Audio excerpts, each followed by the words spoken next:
This is Sunday, September 23rd, 2018, and we are live with Calling Sacred Cows. Hopefully not too sacred ones, but sacred enough, but sacred enough ones. Sacred enough, yeah. Calling sacred enough. We're not complete heretics, you know. Yeah. But yeah, so what I've been interested about recently, at least, recently is in hang tight. Let's give our viewers a bit of context here. What were we talking about before we got on stream, and then you can go and say what it was that you were interested in. Yeah, so we were talking, like, you know, sort of, you know, if you've tuned into any of our past streams in the past week, you can sort of get an idea of what sort of ideas have been floating around, but ideas that I've been thinking about that are really nice. I say that, like, when I say really nice, it's been very satisfying for me to think about and connect. So, for example, I was thinking about, like, or talking about basically, like last week, for example, we were talking about how, you know, did we talk about this on stream? Correct me if I'm wrong, but did we talk about like 120 being like the most attractive intellect and kind of the reasons behind that? I know that we've mentioned it at some point, but I'm not certain when that was. Okay, so I'll probably talk about that a little bit too, because I have developed those thoughts a little further. And particularly, I've been thinking about, at least this is just today and yesterday, overexcitabilities, like how those are, and what they entail, and sort of the significance you can glean from them. I haven't really explored too much into them, so I'd love to do that on stream as well. And yeah, just and that sort of thing. And another thing, like, just thinking about the liberal arts a lot. Just in the recency, like how well they align with basically the three facets of what people call intellect, and sort of how that applies to us as a species. Like, how is that important? And for those of us who aren't familiar with what the liberal arts are, I'll go. We start with grammar, and then logic, which is dialectic kind of a thing. Yep. And rhetoric. The trivium. So you have the trivium. And then after that you have the rest of them, the quadrivium, the four, which you start with arithmetic, so basically dealing with numbers. And then you have geometry, which is numbers in space. Music theory, which is numbers in time. And then astronomy, which is numbers in space and time. Now, granted, you're not dealing with things like medicine or science, but ultimately this is more getting your head screwed on straight from a Western perspective. And as Stephen was saying, it's basically being able to be good at these is what is generally understood in Western society as intelligence. Yep. And you can literally, the trivium is verbal, obviously, grammar, rhetoric, etc. The first half of the quadrivium, numbers and time. If I may bring up, like, the rhetoric. Go ahead. Because lots of people, especially with, when we're talking about IQ tests, we're talking a lot about grammar and logic. But rhetoric is involved in how we relate to other people. Yeah. And because rhetoric is involved in how we relate to other people, a lot of people that are really, really hyper intellectual and are stuck in their own heads aren't actually going to be as good at rhetoric, even though they are good at grammar and logic. Right. So it's interesting because the IQ test doesn't actually test too much the ability to actually do the output. So it's somewhat limited in that aspect. Correct. Yeah, for sure. Yeah, and then so the first half of the quadrivium, numbers and time, is very non-verbal, and then the second half, which is geometry, numbers in space, and then numbers in space and time, is spatial, and And yeah, so they break down very cleanly into the three facets, and verbal being the most G-loaded, even from that point of view. Yeah. So we had discussed. I know we said this on stream, but basically, at least my assumption, and Matt seems to have agreed, that the reason verbal is the most G-loaded has to do with our species' adaptive strategy. That it doesn't matter how good you are. It doesn't matter how good you are at the nonverbal and the spatial stuff. Ultimately, if you are required to operate in a social setting in order to survive, and if we're talking about hunter-gatherer societies for thousands of years, where if you were an outcast, they might throw you off a cliff and drop a few stones after you because they're afraid of you. You need to kind of have that, and so we would have selected for it over time. Yeah, exactly, and precisely that. Like, we've selected very highly for verbal because that, even if understanding is important, but being able to communicate that understanding is also quite important. And so, with those in mind, I would like to. So that's sort of like the stuff we've been talking about, and I'll just rehash quickly. So Letta Hollingworth in kids, looking at kids, saw like a 20-point gap arise basically for ideal leader-follower interactions. Yeah, Leaders and anywhere from 15 to 30, and 30 is kind of the upper end. So 20. Yeah, exactly. And 20 was. Yeah. And then there's the lead. So in general, in like a class system, there's like the excluded, the included, the leaders, and the advisors. I think there's another class, but regardless, that's essentially it. And so the reason 120 is the most attractive IQ is because for most people that's the perfect leader. For the average person, for slightly below average to slightly above average is right. Yeah. Dead nuts in the ring. Exactly, and not only that, but I would say that's largely why success, really heavy quote unquote here, because that's like a very abstract. You could have a philosophical debate about what success is and get nowhere, but success, as kind of contemporarily viewed, kind of stops correlating with IQ after 120. Once you're at that leadership position, the social benefit of having a higher IQ goes down at that point, and commensurately I'm sure the monetary incentives and stuff. Well, I mean, they can get marginally better in certain sense, but then ultimately, when you get to the point of being inappropriately excluded, they wind up being an awful lot of a liability, and then you need to go and make all sorts of all sorts of changes, or all sorts of, okay, I need to act this way in this circumstance, or they will ostracize me. You really need to start overthinking social interactions compared to what people would normally do. Right.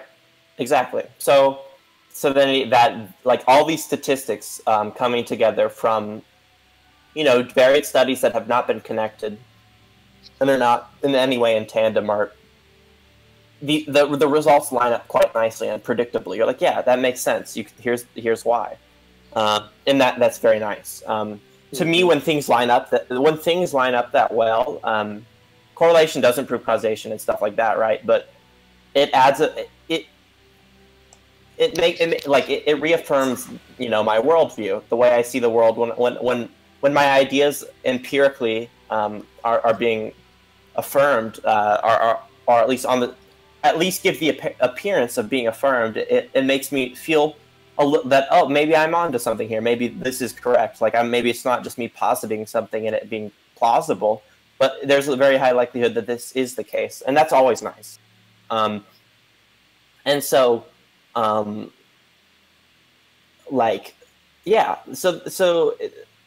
it makes sense why verbal's the most G-loaded. It makes sense why you see these trends and kind of the diminishing returns aspect above 135 especially becomes sexually repulsive. And that's because once you go above 135, you're no longer able to be an advisor. An advisor seemed to be sexually repulsive to average people. Average. But even so, there are exceptions. Yeah, of course, yeah. And this is, again, these for anyone. These are very loose. Like this is the amalgam. Like this is looking at a very macro patterns, like a trend on a wide scale. It's, like it's not. If you were to take if you were to take the same person, ceteris paribus, and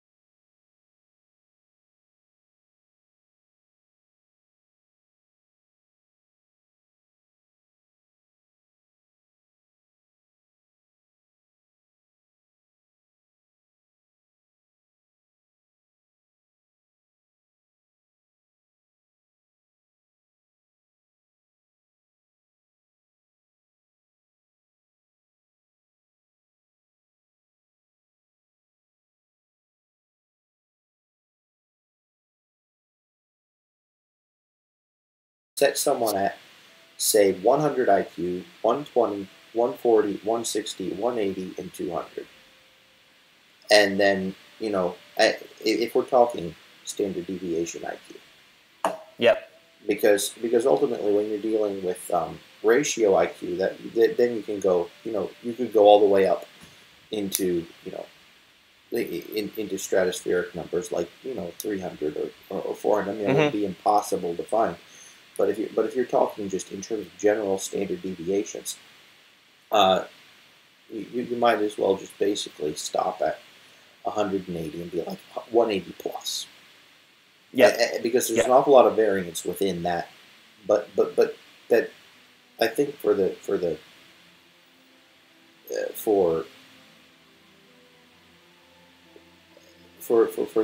subject that we're talking about, like 180 plus deviation IQ, like completely normalized IQ would be fair. The 120 would be the most attractive. Then probably the 140 next. 100 after that. Then 160 and 180 in that order. Yeah, agreed. That is like if people are behaving completely how it feels natural to them. Right. Exactly. And obviously you can scale down, but it takes a little bit more energy too, I think. Yeah, you have to kind of pre-process what you're going to say. Like you always kind of have to think before you speak. If you don't want to come across as a complete nut job or a moron or something. Right. And I'm referring to everybody. Like, hello, Mr. Sanderson. Welcome to the stream. The thinking before speaking is kind of something that wise people do. I mean, sometimes people don't think before speaking, but... hello, Andreas. Good to see you, too. Stream got muted. What the crap? For me. How about now? Let's see if anything improved, because ultimately what wound up happening is it said that it wasn't streaming as... Let's see. We'll...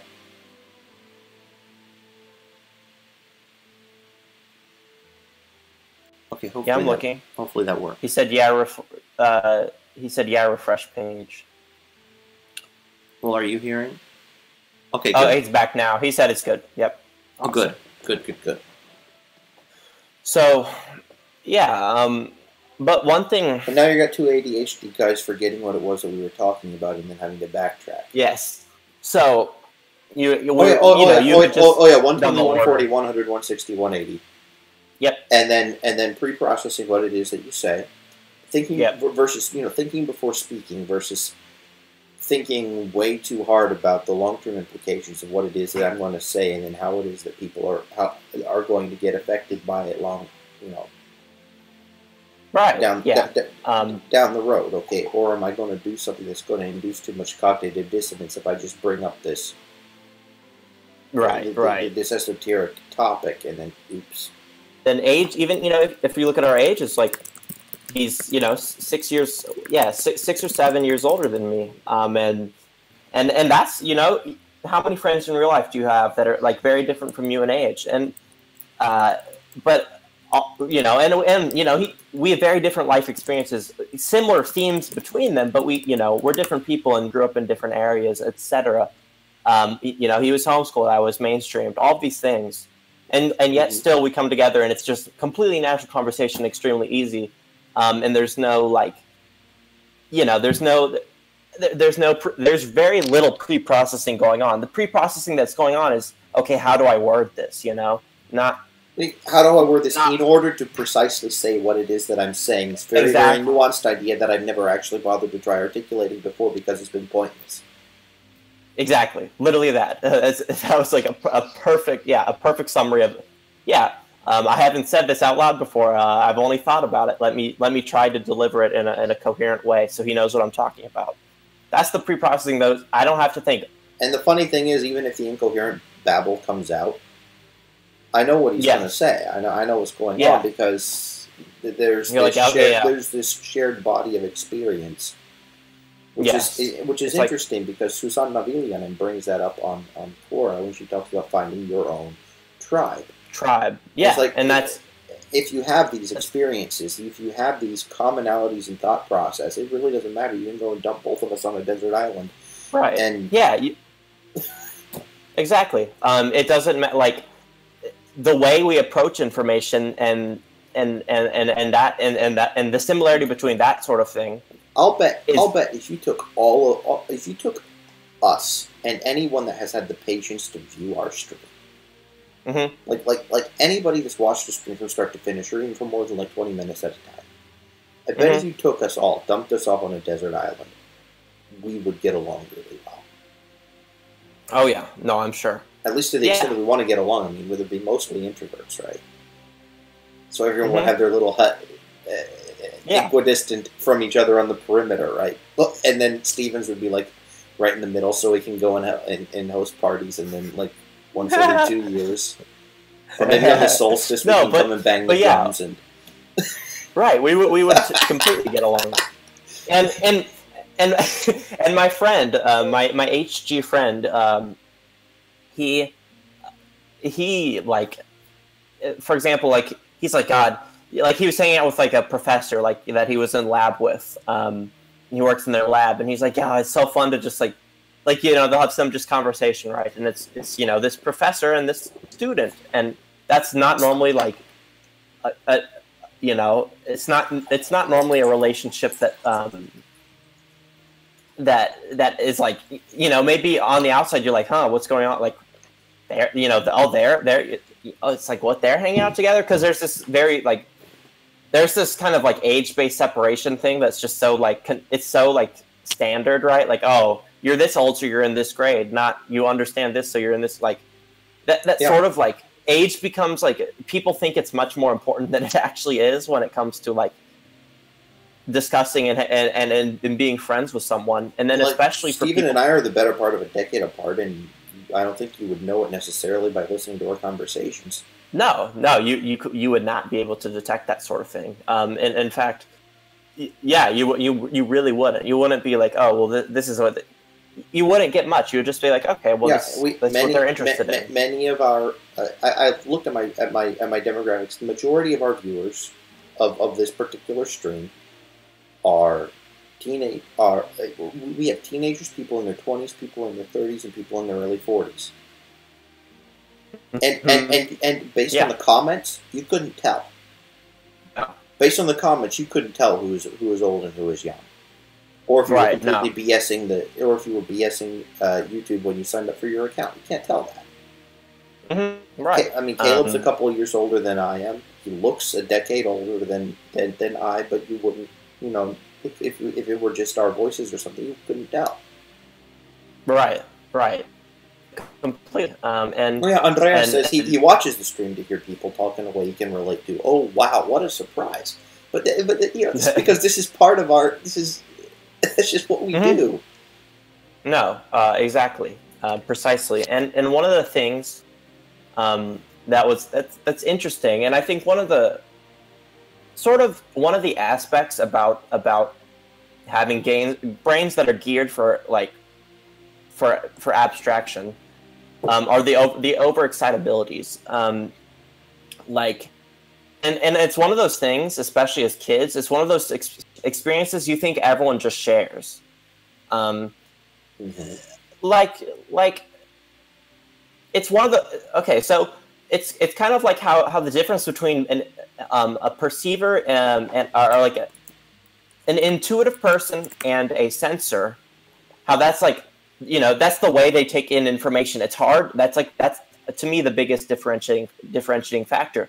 Then the next biggest one would be the way they judge that information. So a judger, are like someone who feels versus someone who thinks. They're the way they judge that information. But it's to me harder. Even so, I would say that feeling and thinking, there's quite a big continuum there. I would say that it's a continuum. I wouldn't say that it's necessarily a dichotomy. No, yeah, no, agreed. But I think that there is this kind of a threshold of, okay, you can kind of sense, kind of intuit, but then there are some people that are just very, very intuitive, very, very big picture oriented, very, very holistic in terms of how they think. Can go and cram all the details and so on, but don't need to go through things linearly anymore in order to understand it. I would almost say that it's that the differentiation wouldn't be MBTI-esque in terms of S versus N, but might be more in terms of, okay, are you linear?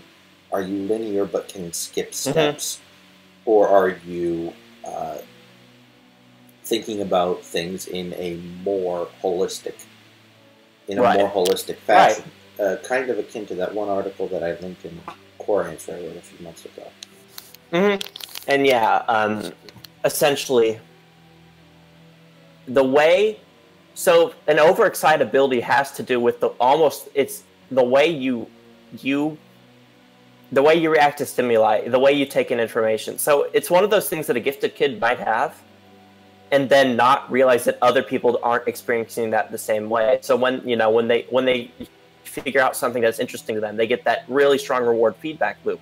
That's like incredibly satisfying and just like, oh, that feels amazing. That's a great idea. Awesome. Like people don't get me and my friend we're quite colloquial. And we're like, oh, like the mental nut, like, oh, no, like it's that mental nutting, right? Where it's like, it's back to the mental masturbation thing, but like, you get that reward feedback, and whether that be, oh my God, like from, and depending on where that's from. Hey, Steven, you're really cutting out. It depends on the overexcitability. I'm going to pull them up. Oh, there we are. And there's but it is something that, like, especially, like, I'm thinking about my dad, for example, as a kid being so excited about some, intellectual concept, and then, oh yeah, okay. When did I cut out? At what point? You were just getting a little bit. Your voice started sounding a bit interesting, and your camera froze, but you're fine now. Oh, okay, cool. So yeah, so if I'm thinking of my dad as a kid being quite interested in some concept, like dinosaurs, for example, and he wanted to know all the Latin names and everything, and learn all about them and wildlife, and that, like, pleasure feedback that he'd get from learning about dinosaurs as a kid, and that, oh my God, this is so interesting, and like feels awesome. Being able to put everything together and know, hey, this cool thing called a dinosaur, I know. I know so much about them as a category. I can go and just enjoy it. Knowing how things were, and then maybe using my imagination to figure out how things could have interacted, and having basically a mental playground. Yeah, the mental playground. That is not, like, most people do not get this reward feedback from just pure intellectual stimuli like that. Like that is not something that is typical, and it's very simply. It's very easy to assume that is typical. You're like, oh, this is amazing. I'm sure everyone reacts the same way. Well, that's the I believe it's the normalcy bias. Is that how the normalcy bias? So basically, everyone assumes that everyone else is just like that. Right. That exactly. See, I'm terrible with names. If anyone of you wants to like slaughter my knowledge of psychological names, please do correct me. But there is a bias that basically says, "I am normal. Everyone is just like me." Right. And I think it's especially prevalent in kids. Like kids, they start out, not even understanding object permanence, and then they kind of get into and once they realize that, and then their development continues, the kid eventually, like there's a time in sort of many kids' lives where they kind of look at other people as just kind of like copies of themselves. Like they're going to think the same way, and then when a difference arises, they'll be very kind of rude. Like kids are rude, right? They're like, why do you do that? It's someone else could be different. They're not able to conceptualize the situation that and everyone has different life circumstances, etc. And interestingly, though, if you are rude in that sense that you're asking why do you do that, and someone just gives them a straight answer, it's oftentimes easier for their kiddo to take that than it is for an adult. Yeah. Right. And so simultaneous. While kids are just way more, kind of limited by their experience just due to the narrow window of things that they've seen. They're also way more neuroplastic. They're way more malleable. They have way more synaptic pruning to go through, and so they can still be way more open-minded in a sense too. Yeah, and that's very true. While a kid will be, and that's kind of like that childlike curiosity it gets precipitated through that. Like, they're like, since they're still making all these connections, when they come across something that they haven't connected before, or people lose their childlike curiosity once they've made the connections. I guess they deem sufficient, or they no longer feel some urge to figure out more. It goes down, and for certain people it doesn't though, and that's I don't know if it completely goes away for everyone, but right. But it goes down insofar as ultimately, if you're spending all your time exploring, you're not spending enough time producing, and then ultimately you starve. Right, exactly. Basically necessarily you can't just spend all your time learning. You need to fill some role. And essentially, hey, Maria girl, you wanted to say goodnight to Daddy? Then come here. Daddy will say goodnight. Did you need Daddy to tuck you in too? I'm gonna say goodnight. You see, you can go in. I know that you can't hear them, but there's Steve in there, and there's all the friends who are there typing in the stream. There's David Sanderson, Daniel Carley, and that's Andreas there. Still don't, I can't remember, or I don't know who Lemon Fire SJU is. But there's a text from our friends. Mm-hmm. Yes, they're little circular things next to our names in the chat where we have our pictures. Yeah. Yeah, there are pictures of the cowies there. Uh-huh.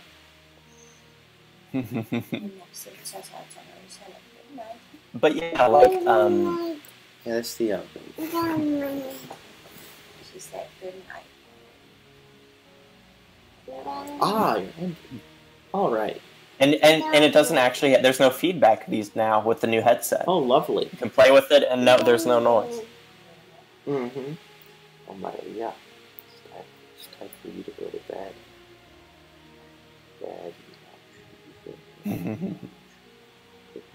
But yes, so don't put that in your mouth. So I'm gonna pull up a link. What, Maria? Say again? Oh yeah, that's just a picture in the article of the newspaper Daddy has. Yeah. Time for you to go with that. Yeah, time for you to go to sleep. Yeah, you do have a pinwheel. There's a pinwheel there.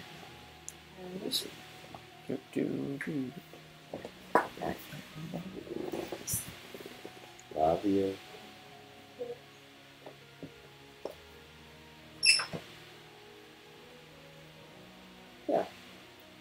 and I I don't know. I really enjoy just watching children in general. I mean, kids of your own, obviously. Her second birthday was yesterday.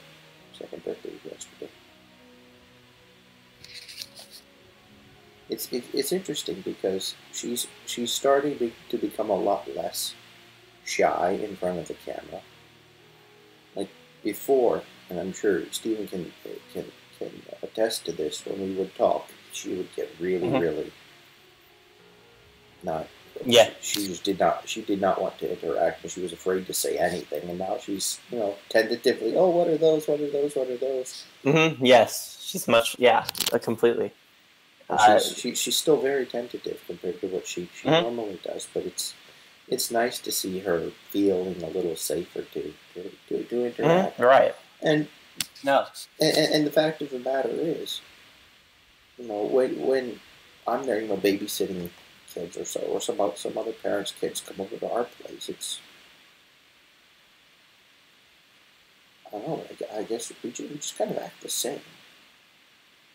I mean, maybe we raise our voices a little bit, kind of doing this with our voices, making it a little more cute or something. Mm-hmm. But right. by and large, the way we interact isn't all that right. different. And one of the biggest things about having children, having her friends come over or whatever, is just that you get to sort of, kind of, somewhat see the world with a child's eyes again. Right. Seeing them be enthralled with something that you have taken for granted for decades. Mm-hmm. It makes a big difference, and that's something that I've kind of noticed, is that once you do specialize in a way, or once you do kind of sort out relevant from irrelevant information to what it is that you're doing, whereas there might be really cool stuff you've gone and stashed it away as irrelevant for the time being, when you have kids, or when you have a little more disposable income, or when you wind up, basically being in a position of being able to explore again after you've established yourself, there's still enough neuroplasticity to be able to go through with it. No. And exactly. And it's almost like stages of life. It's how people go through their childhood and early adulthood and so on, and then finally, when they turn into old people, they adopt this more sage-like persona. And of course, it's more prevalent in some people. Like, still, you wind up having 70-year-old people that haven't gotten past their early 20s or maybe even their teens. But in a healthy life, you grow and you develop in that way, and it's really, really cool to get to that to this stage in life where you get to do kid things again. Mm-hmm. For sure. I mean, like, how you hang out with your grandma and grandpa, and somehow that's more fun than your parents. It's kind of the same thing applies. Having the freedom, yeah. Yeah. For sure. And yeah, like that childlike curiosity can go dormant in some people. From they're like, especially even people who have a strong predisposition to hold on to that, it can go away because circumstances are too hard and they don't have room in their life for that sort of thing. But in general, like, it seems like a majority of children have what I would call I guess I would just call it an intellectual overexcitability. Children like to learn. They are built to learn. Super curious. Yeah, that's what they're. Yes, they're built exactly. to learn and to explore. They're built to grow, and many of the societal structures do stifle that at some point. Oh yeah, and then for some people,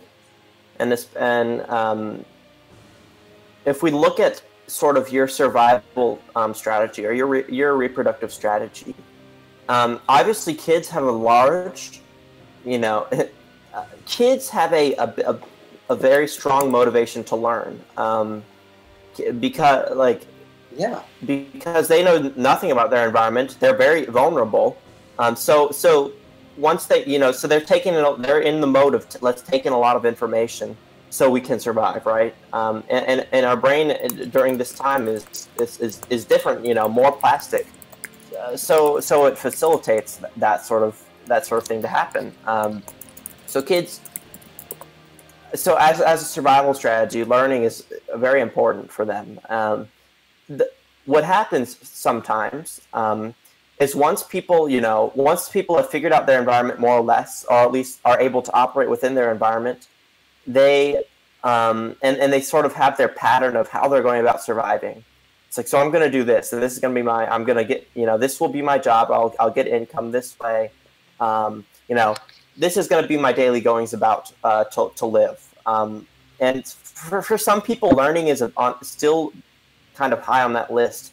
If I think of like gifted NTs, they're constantly wanting to have more information because it just like their strategy, their life strategy, their reproductive strategy has a lot to do with having more information, and understanding the world more. For someone who's like a very habitual person, I'm thinking of a sensor who finds his niche, like the job he wants to do.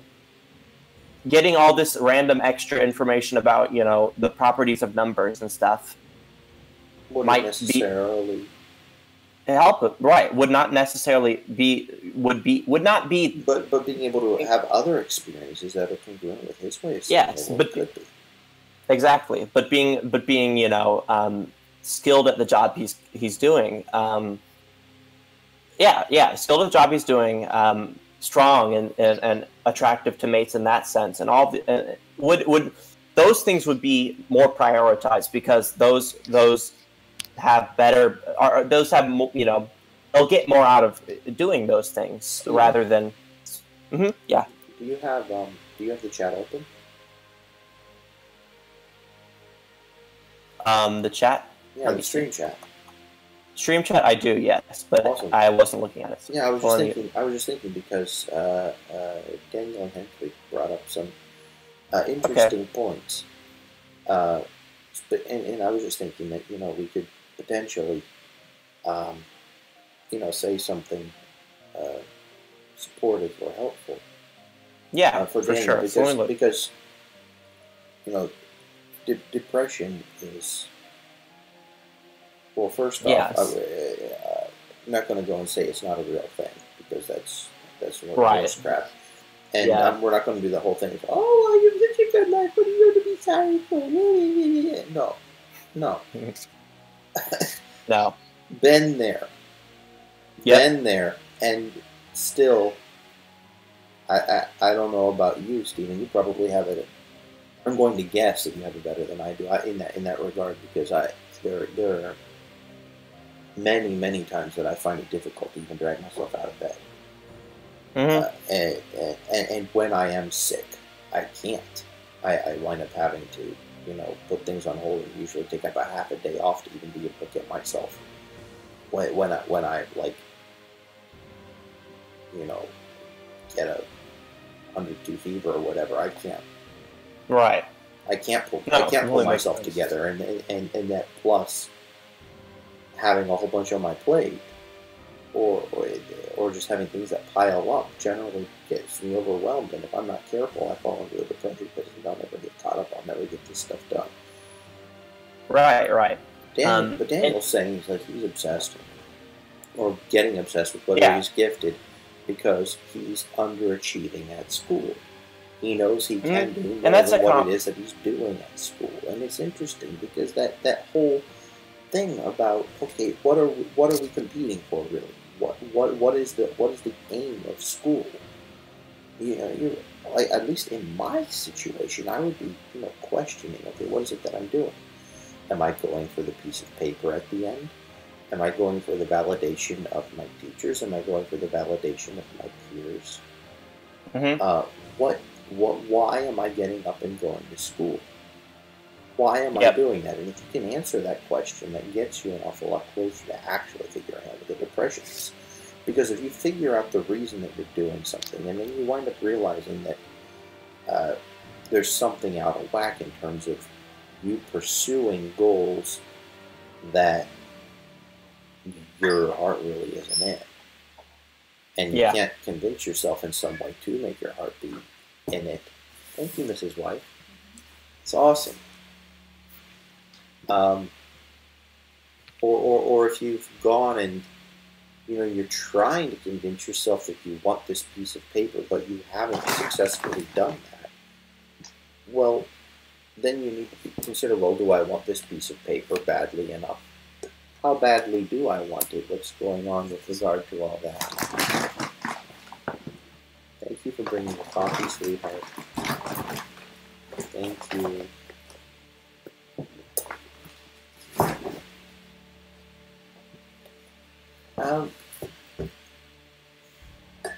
And yeah, it's difficult, and sometimes you do need to just put your nose to the grindstone, and rather than thinking, "Woe is me, what a problem this is," just be like, "Okay, this sucks. Let's do this. Bring it on." And then you just do what's in front of you. That's one thing. The suck it up and do it attitude. But you can't suck it up and just do it unless you have a purpose. Sucking up and doing it, and I hate I don't mean to be disrespectful to anyone that has, for instance, gone through very terrible situations in life, like a concentration camp. But ultimately, it's like, okay, I need to survive. Yeah. I will do what it takes to survive. Then you think, okay, the people that have been through concentration camps, they get through all sorts of other aspects of life pretty easily because they wound up having their life on the line. So do or die, literally, all the time. And so when it's due and the stakes aren't that big, it's just like, oh, well, this is easy. This is cake. I don't have to worry about failure going and resulting in me. Yeah. Am I not seeing more? Because, for whatever, failure to move dirt from pile A to pile B to the quota established by the dude with a whip and a cattle prod resulted in me not waking up or me being led to a gas chamber or whatever. Just having to put up with that kind of a crap, but having the reason to live, or having life be the very reason to put up with the crap, renders it worth it.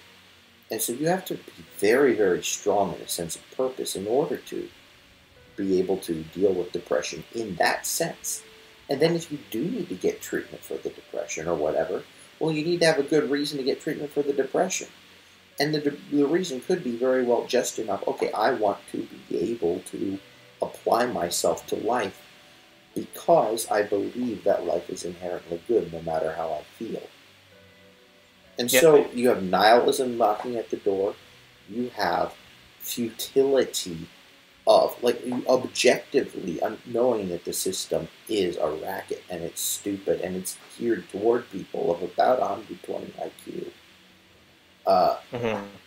to completely steamroll and succeed. And all of that stuff goes and doesn't make it easy if you're inappropriately excluded. But don't worry about what your IQ is. Yeah, definitely. That's not going to help it. I mean, if you know that it's 140 or 160 or 180 or 120 or 1 doesn't change really the goal. What matters most is who you are, what you're setting out to do, and how do you derive meaning in life. And ultimately, can you in any way surround yourself with people that are going to encourage you in that path? Yeah, pretty much. That is what is important. And if you're interested in psychometrics, it's like, okay, I don't know if I'm gifted or not. Let's research about psychometrics. That I would say if you're interested in that, go ahead. But that is not, again, as Matt said, it's not the first and foremost, having that information doesn't change what you have to do with it, and it won't change how you have to go about doing what you're planning to do. And it, you know, it's sort of, yeah. So having like first and foremost, like having kind of a positive social environment, at least for me, that's my first and foremost. For you, it might be, you know, having a goal, having, as Matt said, something to derive meaning from, a way to derive meaning from what you're doing. Because if school's not meaningful and then what, you know, if school is not meaningful to you, then why would you do well in it? What in your body would tell you to do well at that sort of thing? Okay, but he's saying, he's saying the perfect life seems dull and pointless. Well, then don't aim for the perfect life, right? Yeah. Just because somebody tells you that's what you're supposed to want. What do you want? A house in some suburb away from some medium to big size, about 15 miles out of a medium to big size city with a white picket fence and a golf course, but not quite in your backyard, so the golf balls don't go through your window. I mean, is that what you want out of life? Is that I mean, because that's what Westerners are told that they're supposed to want. You're supposed to have 2 kids, a dog, a pickup truck, and an SUV that uses way too much gasoline, and that when your wife drives it, she winds up crashing it every couple of years and doesn't tell you about it, and then you wind up having that be a money sink. And then you need to have wooden floors with 2 layers of wax on it, and then carpet going up the stairs. And then you need to have like 2 rubber duckies in a bathroom with turquoise walls, and one of those sinks that has the 2 things, so that when you wind up turning one of the things on, you wind up getting freezing water, and then you turn the other one on, you have way too hot water, and you can't ever get the water temperature right because you're too busy. Water temperature and pressure right because you're too busy messing with that. That's the kind of sinks that you need. Oh my god. So I'm describing what is termed the American dream, or upper middle class lifestyle in the United States. But if you don't want it, then don't go for it. Yeah. Don't go for it if that's not what you want. Agreed. But I would say that being financially independent would be a good thing, so that you can, whatever it is that does come your way, go for it. I mean, what if you wanted to work 2 months out of the year and the rest of the year go travel? What if you didn't want to have a permanent residence? Or what if you wanted to buy some dinky little El Crapo apartment so you could have a place to send your mail to, and a place to put as your place of residence for when you do have a job, and then spend the rest of your time as a globetrotter? I'm not going to judge you if that's what you want to do with your life. And I know there's lots of people that would, if you can organize work like that, would be willing to give it to you. Yeah. And yeah, so just having sort of... And by the way, I'm not going for an upper middle class lifestyle myself either. We're probably going to be living in, by Western standards at least. I mean, obviously by, you know. Yeah, well, of course. Western but by Western standards, we're probably going to be living a lower middle class to lower class lifestyle for the rest of our lives, even if we are completely financially capable of doing whatever else we want. Right. But I don't know what you want. Stephen doesn't know what you want. But you can. But don't feel like you have to want something just because somebody else tells you to want it. That's just stupid. And that's Agreed. Don't do it. Yeah. And if you have, like, for me, what helps, like, so I mean, I've been in a very similar situation to where I'm like, what am I doing? You know, what am I doing with my life? Like, maybe that's, I'm not saying that's the situation you're in, but I have been in a situation where I'm kind of just like, what am I, like, what, you know, sort of questioning, kind of not extremely, basically kind of aimless, etc. And I haven't made any specific, like, very clear cut. I'm not a super planner, right? I like improv. I like keeping my options open. So instead instead of having like a specific plan for me, I was just like, well, what do I like? I was like, well, I like having free time, and I like, let's see, what do I like? Well, I like, talking about interesting things. I like StarCraft's pretty fun. I like doing that sometimes in my free time. Let's see, good food, that's all right. I like having, I like, basically, I was like, okay, well, I really like having time to do what I want. And I like having, I like things to be nice, but I'm not like, oh, it has to be extremely decadent. Something has to be, super luxurious. No, I'm like, well, I like freedom and a little bit of comfortability, and then, and a good time to discuss and learn about ideas. And I'm someone who's quite social, so I'm like, well, I want a good social circle. That's one thing I value pretty highly as well. And so with these goals in mind, inductively almost, I just kind of, what am I going to do next? I do it by induction. I was like, well, what sort of thing? I was like, well, for me, for example, and that's how I fell into test prep. I was like, well, I like teaching too. That helps. But I was like, well, I like teaching, and people care a whole lot about these tests that I'm very good at. I'm a natural predisposition to really like and do well at these tests. So I should probably try to take advantage of that.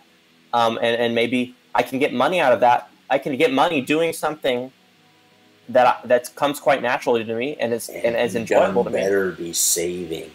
You done better be saving and investing, dude. Yes, exactly. And so I was like, well, I like this, and it's fun to it's fun to make money. It's fun to have the freedom to like do what you want, kind of. It's fun to, okay, well, when my friends go and eat out, I can go do that, right? I have the funds to spare, and so that's a goal. And I was like, well, people pay like $50 an hour to even like hundreds of dollars an hour for grad school tests. 50's a low ball. 50's like low. Like that's quite like anything lower than that is like that's low. So I was like, well, I can do that. I can get that. And so I was like, okay. So now I'm looking at like the specifically right now the LSAT, GRE, and GMAT, and then eventually probably the MCAT. And saying, hey, I should prepare for these. And so that's going to be something I'm doing in my free time. It's a goal I have. I feel I don't have problem feeling motivated to do it. Since it makes sense to me to do this. That's the thing, is motivation is not some like burning passion to do something. I think that's something that it's motivation is pretty fleeting, first of all, and it's not some like. You don't have to have some extreme conviction at all times to be doing something. It's just kind of like, oh, this makes sense, so I have this slight urge to do it. So like for me, it's like, oh, it makes sense to do test prep because of all the aforementioned reasons. I like freedom. I can get money out of it. It's not too bad. So to jump on the opportunity when it comes and establish the habits that it takes to do it quickly. Yeah, I don't know if you necessarily need to turn everything into a system, but be organized enough to be able to and know what you're getting into well enough to be able to be like, okay, I need to devote this much time to doing this. I need to do that, and I need to do that, and I need to do that.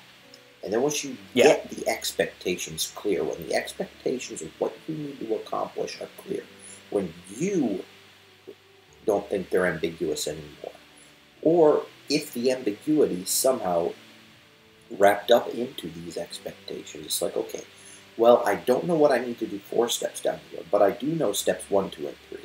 That's pretty generally clear that I need to do these. I'll figure out step 4 when I get to it. You trust in the fact that you have a functional brain that can do that. And you get yourself through step 1, 2, and 3 while making all the necessary connections and taking in new information. So you will know what step number 4 is. And if you don't know what step number 4 is, well, then step number 4 becomes figure out what step number 5 is. Right? Yeah. Right. Exactly. Like, you are allowed to not know something. And you are allowed to go seeking. And you are allowed to go seeking from wherever you need to go seek in order to get the information that it takes to get you where you want to be and follow whatever that thing that you happen to decide I want to do this is. Like you started studying vocabulary because you realized that was the next highest yield thing for you to do when it came to getting a good score on the GRE. You don't need to take the GRE for any other reason. I mean, at least not now. You won't need to take the GRE for another 2-3 years for school reasons if you want to go to grad school at all. But you want to teach it, and you want to make money. You want to nail it and score higher than you. You want to. You want to basically just blast through all the sections, blast through everything. And you need to, in order to blast through everything, know the words. So you're going to learn the words. And how are you going to learn the words? Well, you crack open the thing that says 1,000 most used words in the GRE, and you take them a handful at a time until you're done. Yeah, exactly. I was like, I just got a free app that's GRE vocab words, 1,000 of them, and it's the most common one. So I was like, yeah, I'll just go through these. And yeah, so like in high school, in early college, since I had no overall goal, there was no motivation. I was like, why am I doing anything? I wouldn't get my homework done. I'm like, fuck, I hate doing this. This is pointless. I hate wasting my time on something. But with the goal in mind, I'm like, well, now, I want freedom. I probably want to be something like an actuary when I grow up. That sounds like a job that would fit me pretty well. Yep. And or some sort of financial analyst or something like that. I'll just keep making decisions that sort of point me towards this direction. And get feedback. Now, get relevant feedback. Yes. Relevant feedback. That helps. Practice tests if you're taking a test. Experiences in the field where if you ever get an internship, the first thing you should do, I'm starting like if you just are starting out, or if you're in a job, or whatever, whoever you answer to, if you own your own business, do this with your customers. If you're working for somebody else, do this with your immediate supervisor and the highest level person you can get to help you in the company. If you're doing this in school, get it from your professors. If you're doing this in an internship or something, get it with the person who is teaching you the most, and get feedback. Relevant, context-dependent, situation-dependent feedback. If you are in workplace environment, have performance goals. Or have, rather, I'm going to be this kind of person goals with performance benchmarks and compensation commensurate with your performance, and stick to understanding it in those terms so you can know I am bringing value to the world in this way. I am doing these kinds of things that are contributing value. And when you go and you do those things, you will grow as a person, and you will have something to aim at rather than this vague idea of, oh, I want to do this. I mean, as soon as you get the vague picture, don't be satisfied with it. Try to put it into focus as much as possible, and keep on twiddling the focus knob as you get the ability to fine-tune it more and more. Yeah, so for me, it's like a big one is like, do I like what I'm doing? So for me, for medicine, I was like, yeah, psychiatry, that would be a job that I would excel at. It's something that just my natural skills and what you need to do for the job just line up really well. It's more than anything else in medicine. At least that's what I think. But then I realized the medical school path was horrible for me. Way too much extra things like volunteering and all these extra shadowing doctors and all this other stuff and basically having the entirety of what in the world's the Merck manual memorized and so on. Yeah, exactly. All the memorizing and stuff. It was I was like, yeah, it'd be cool to be a psychiatrist and maybe I'd like that job, but it's not worth it to me. It's not worth. But if it is worth it to you, meaning you, the viewer, then do it. I mean, just because he ain't doing it, he ain't doing it, doesn't mean that you don't need to. But the thing is, he is his own individual, and he has to make his decisions based upon what's best for him. I need to make my decisions based upon what's best for me, and you need to make your decisions based upon what's best for you. And the fact of the matter is, whatever those decisions happen to be, insofar as we can, you've got our support. We're not just because we're not good at something, or just because it's not a good fit for us, or just because I don't particularly like something, doesn't mean that I'm not going to go and say, good for you, go for it. By the way, what is it that you need to do? What is it that you need? And if somehow, there could be a mutually agreeable interaction between us, I'd be more than happy to help you get to somewhere that I never would want to be. Because it's your life. It's your life. Exactly. And one, like, for me, one of the biggest things, like, because I struggled with motivation a lot before. Once I even had, like, a little bit of an idea of what I like doing and what, like, it made the path so easy. I was like, well, hey, I should probably learn some GRE words, so I do that. And it's not like, oh God, gotta learn GRE words today. It's like, no, it's like, okay, I'm gonna learn these. I need to learn more. This will help me. Yeah. And it's fun to learn. And then along the way, yeah, exactly. And then I was like, well, I should do my homework because I want to keep my grades decent. Like, I want to have at least good grades. And I want to do well in the tests and stuff. I want to understand things. So now, I'm like completing my homework on time, and which was like completely not happening for the past 3 years. I had, and sometimes I might do it a little bit later than some people would, and then sometimes I do it earlier. But regardless, I'm actually like completing these steps along the way, and I'm able to, like, in school just be like, okay, this is palatable now because I do have a plan, and I don't feel bound by what I'm doing, and I don't feel just. Yeah, so there's direction, and it just makes much, much easier. And then I feel much more just comfortable in, dissonance is basically being, like, avoided here, pretty much. Like, I'm doing things, and I'm working towards a goal, and I have a good social group, and stuff like this. And so naturally, I feel satisfied and happy most of the time, and just. Like, very not depressed, as someone who also has a tendency for that. So, yeah. So it's something that, like, you sort of, like, try to figure out what you want and just move in that direction, and then get more and more planned as you go. And the closer you get to your goals, get more and more specific, and it zooms in. It's and eventually you'll find yourself in a place that's really great for you, and you're like, wow, I'm finally here. Then you just see what's next. Like, what more do you want to do after that? And that's life, right? It continues. And I would say, going off of what you were saying about what you were just going basically about avoiding depression. I am relatively. Especially relative to you, I am introverted. I'm not going and seeking out as much interpersonal interaction as you are. Correct. Very true, yeah. However, and I'm actually going to say this exists for almost everybody. This includes people on the autistic spectrum. This includes... I'm going to say there's probably a handful of people in the world that do not or would not benefit. That do not need it.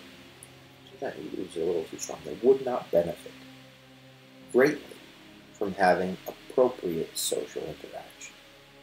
Yeah, not inappropriate. For sure. Like, inappropriate social interaction would be horrible. But yeah, appropriate social interaction, and that means if you are in a bad position, if you are not capable, just by nature of what the position is, of surrounding yourself with the right kinds of people. One of the biggest things you can do as a favor to yourself is surrounding yourselves with the right kinds of people. Yeah. Try to find people. Yeah, that's one thing. Like, and it literally... And you will be less introverted if you find the right person. You will be less introverted. I mean, obviously, you're going to need time to... If you're an introvert, you're going to need time to recharge. You are always going to need that. But... The socializing will provide you certain aspects of support. They will provide you more dopamine. They'll provide you a lot more serotonin. And you'll be able to kind of begin, if you're in the right environment, to relax into the social interactions, or at bare minimum, to be able to just be in a place where people are throwing around ideas that aren't going to completely, just be at a level that you're not willing to work with or what have you. Yeah. And yeah, so just like Andreas said, he comes, or was it Andreas that said that he comes here? Yes, Andreas said that's why I watch this stream, to hear people talk in a way I can relate to. It was like he's not talking. Andreas isn't here spamming the chat and filling it up all the time, but he is here, and he's participating, and that's it's nice to have him say something apt when the time does come. And and everybody can interact on their own terms, but it's nice to be able to have that group of people, even if we are all thousands of miles apart from each other. Exactly. And this is a privilege. This is a huge privilege that we have now that even a couple decades ago didn't exist. Exactly. It's a huge benefit that we have in the internet, and insofar as we have access to it. Insofar as we can make good use of it, we should. It can, certainly with unhealthy use, if all we're doing is posting crap on Instagram and Facebook, taking pictures and trying to make our lives look wonderful for the benefit of everybody else who's also not actually there to look on anybody else except for to do a dick measuring contest and try to make their lives look more wonderful than my life, that we're all pretending and putting filters on our pictures and no. Right, yeah. Like if you're using it as a conduit for having real interactions, good, healthy interactions, then it is possible. Being gifted, or just being a weirdo, if you don't know whether you're gifted or whatever, to still be able to find people that you can get along with. And I know that I don't know when it is, but I know I'm going to be seeing you, Stephen.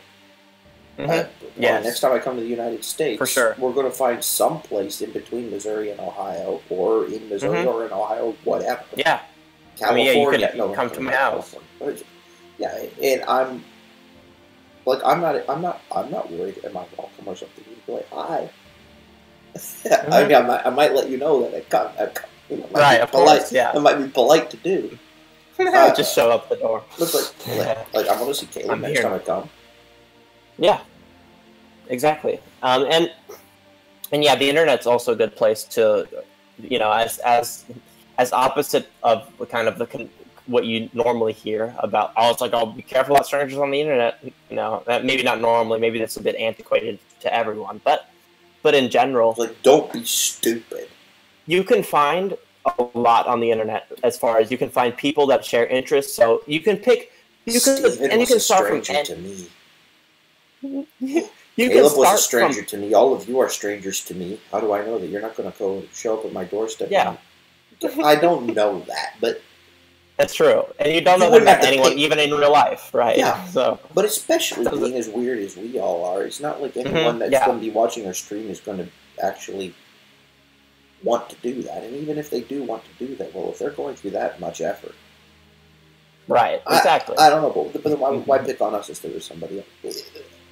Right. I'm sorry. This is just stupid, asinine tangent, but yeah, no, but the point stands. Yeah, you find people. You just find people who you like interacting with in any sort of way. And here's the thing: you can separate. You can, like, for me, and my social group in real life is so interesting. Like, very. So I have people who diverse. Yeah, extremely diverse. So I have people like Matt. Well, I have one friend here at Mizzou. One of his friends, so a mutual friend that is now my friend, who, when we're in person, can interact well with. My parents I can talk to. I'm lucky to have that. But so I have some people I can let off like intellectual pressure with. But obviously, I'm not going to be doing that in all circumstances. Like in all socials, I have people who share interests. Like I make beats.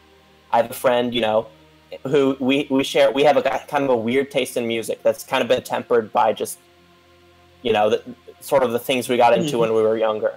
And so we share that. We share life experiences. Like we share lots of interests and stuff. So then when we hang out, we're doing things that, like, in high school, we were the kids who liked weed and we liked music and we didn't like school that much.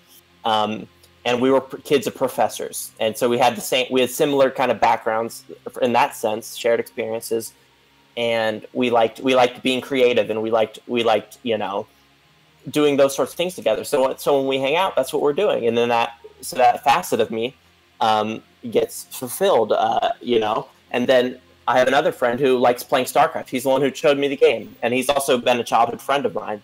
And so we have similar values, and he's a smart guy. And even though I'm not like having these intellectual conversations with him, we have very pleasant interaction, and it's fun for me to be around him and to we'll play StarCraft together, and it's rewarding.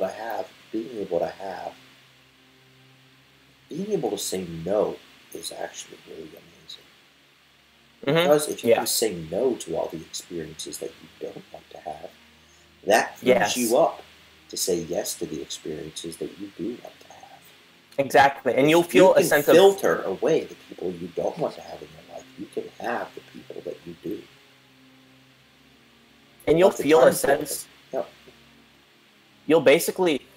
It'll feel this sense of relief. Like I don't feel bound by any Some people will like for example, a frat is a good example of this. People who sometimes not comfortable with trying to make friends on their own and trying to find their group. They do let me buy a friend. Let me just buy my way into this frat. Okay, we'll both go through this horrible experience called hazing, and then that'll make us closer. Drink somebody else's piss. Whatever it is that people do. You can't talk about it. You can't talk about the hazing ritual. Oh my god. Yeah, so exactly. I'm just like, hey, you want to make a hazing ritual? No. And then there's people who don't feel comfortable within their social groups, but they feel bound to them, and then they feel all this. They have all these expectations. I paid my dues. I went through the hazing. They have all these expectations they have to accommodate for, and they have all these they're worried about how people see them, and they're like, God, what do I trying to fit in, right? And it's like, no, I'm not going to try to change myself. I'm going to try to filter the group. I don't change myself to the group I'm in. I find the group that accommodates me the best for certain things. And then those are the people I tend towards. We think in a similar way, and we can talk about basically anything, and it's interesting, and we can have meaningful conversation. Wow, so I'm going to be talking to that person. That's going to be someone who I talk to. That just makes sense. It's as simple as that. Simple as that. And it's basically literally as simple as that. And if you just proceed with that sort of outlook, that mind. I was between mindset and outlook. I was going to say outset. But if you proceed with that outlook or that mindset or what have you, you'll find just life will become much more rewarding, and things you will just feel it's kind of what I describe as an internal sense of peace.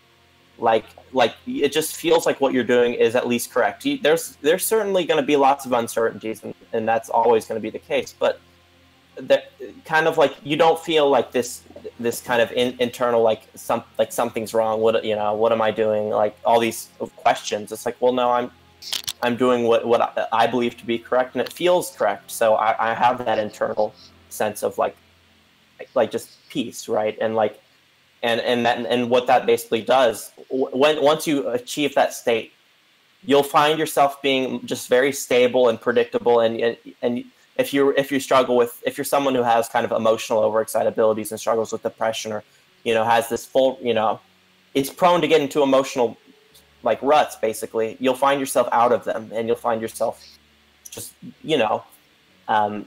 it just feels right. You're living a life congruent with what you value. You're not needing to put on a mask in order to survive. Yeah. You are eliminating a great deal of the stress of social interactions from your life if you're not being disingenuous in any of them. Exactly. And you can be living a lie by simply living to fulfill certain societal expectations of a toxic society or a toxic environment. That can get you to the point of living a lie, and living a lie or living an internally inconsistent kind of a way isn't going to be good for you. Mm-hmm. And okay, so let's see. So I'm going to look at the chat really quick. Daniel asks, do you think that social isolation is the reason why gifted people tend to talk to themselves? I think there are lots I don't of know. better I ideas. never. I think there's better reasons than that, but it could. Yeah, I mean, talking if you're to very, yourself, very lonely, yes. yeah, But sometimes talking to yourself just helps you sort out your ideas. yeah, that's for me as well. Some people, and especially like for like quite verbal people, I feel like talking to themselves. I Like talk people myself who, yeah, through something that I'm doing. Like yeah, if I've gone and figured out a procedure or something, or I have a checklist, or even a list of things that I'm going, to buy at a store, I will verbalize them to myself when nobody else is around. yeah, I'll even be like, okay, eggs, yeah, I do that too. I go, milk, I'm like, all right, bread, eggs, yeah, just whatever, and I run out of fingers. Like I can have 5 things: eggs, milk, bread. Well, what did I go to the store today to get? I have to think. I got milk, laundry detergent, special soap, new headset, and I went to the post office. Yeah, those were the things that I did. And if I didn't say them right now, if I didn't say them, I wouldn't have remembered what I did earlier or before streaming. yeah, exactly. It helped. Yeah, exactly. So Okay. then he had something And, else and, to and say. here, So okay. And in order to do all that, what do I need? I need to go to the ATM. Okay. Now what do I need to do next? Oh, there's the post office. I might sound like a complete and total retard to somebody that's just there following me, with paparazzi with their cameras, but it's also been established, and I can't recall the exact study, that talking to yourself, assuming that you're not like mentally actually deficient in some way, right, is actually a sign of higher intelligence. yeah, Or needing to shut yourself up to prevent yourself from talking to yourself so other people think that you're crazy. That's well, sometimes it's the same, yeah. talking to myself helps sometimes focus me in. Like as Matt said, like, oh, what am I doing? Okay, eggs. I need that. So eggs, like that's in my head. Like I am because I'm so like some idea might capture me, and I'm like, oh, like tangent into this thing and tangent into that thing, and oh, that's interesting. And like sometimes I need to just rein my brain in and say, hey, eggs. We go towards it. And that's like mindfulness almost. So I think like It I allows you wouldn't to say focus on what you're. yeah, right. Allows me to channel myself into what I'm doing. And they said, hard to imagine that you're almost like the smartest person there, but at the time you're there. That sort of thinking, while it could be true, I don't think it's good to practice. Now, with other smart people, you may be like, oh man, like we don't find each other everywhere. It's wow. It's like what happens if there's a Like, neurology? I don't have. What if there's a neurology convention in the town, and all of the best neurologists of the world are flying in? Right. Exactly. Yeah, it doesn't. And here's the thing: that information in itself doesn't really help you. Like knowing that. Now, it doesn't help. Like that idea by itself, like what may be quote unquote cool or something. And conceptually, in certain circumstances, it could help you, but that ain't gonna help you at the airport. Yes, right. It can help you when dealing with people, but just thinking that thought alone doesn't like. In fact, that if you get into patterns of thought, like oh, no one's like me, and this sort of, if you sort of like emphasize these differences that yes, while they do exist, don't necessarily need to be emphasized. They will just be there in spite of it. It can be isolating. Like that can be isolating. Like I'm, like if you're like, wow, I'm probably this, smartest person in this airport. It's like, yeah, well, there's probably another 20 people in there that I might be able to. No, like, I can. Right, but does that? What does that? What does that give you? What it doesn't give you much. That as my parents always told me when I was little, like, well, that and a dollar will get you a Coke. And so it's like, that by itself does not have too much value. That's ultimately that's the difficulty. That is the huge difficulty. So you wind up having people that say, well, IQ doesn't matter. Well, that's a little horse crap. But then you wind up having people that say, IQ matters, asterisk, IQ is everything. Well, that's also horse crap. Exactly. It is an important and very good construct that gives us tools that we can use for functioning in the world if we know it about ourselves. Yeah, exactly. And about other people. And about the general Yeah. dynamics. However, Mm-hmm. guess what? Testing IQ is barely over a century old. Yeah. How did people There's deal? so many. How did people do that before IQ was tested? People just didn't know who the smart ones were. People just didn't know what they were capable of doing. Right. People had no. That's complete and total horse crap. Exactly. Everyone knew before IQ testing was a thing, and people Yeah. still had societies that functioned. People wound up gravitating toward the roles in society that they were best suited for. People wound up producing things. People, I mean, you had to, or starve, right? So just use freaking common sense. Yeah, simply. And then so... oh, no. So... oh, no, Thomas West, let's see if you can trigger me. Jose Purple said something...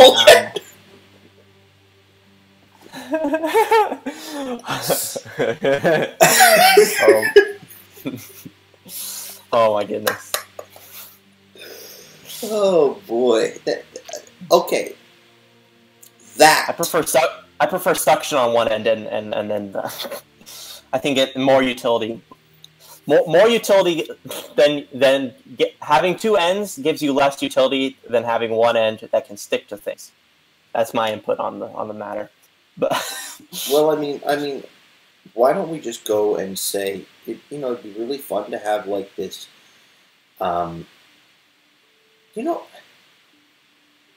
just, bring along some friends and have this purpley octopus thing. Yeah. Just bring along some friends with an octopus with many, many long tentacles, and then you can, read Granny Tranny or Granny and 8 Trannies or whatever it is.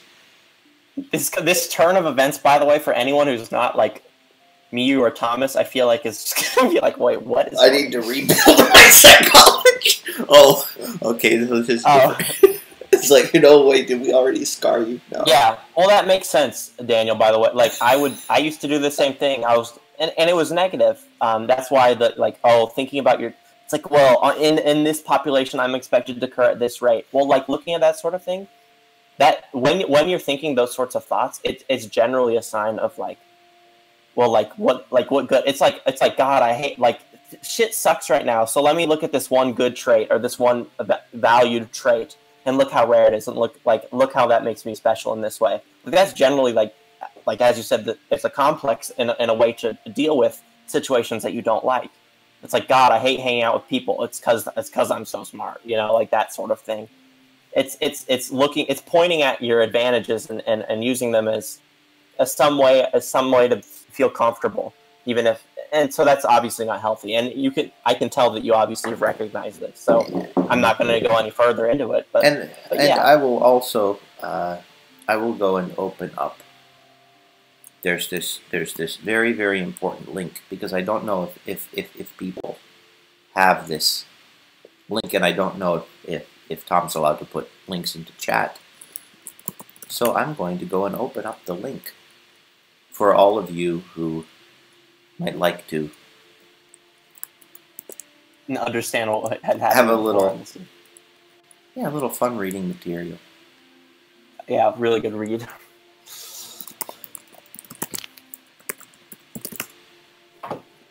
Yes.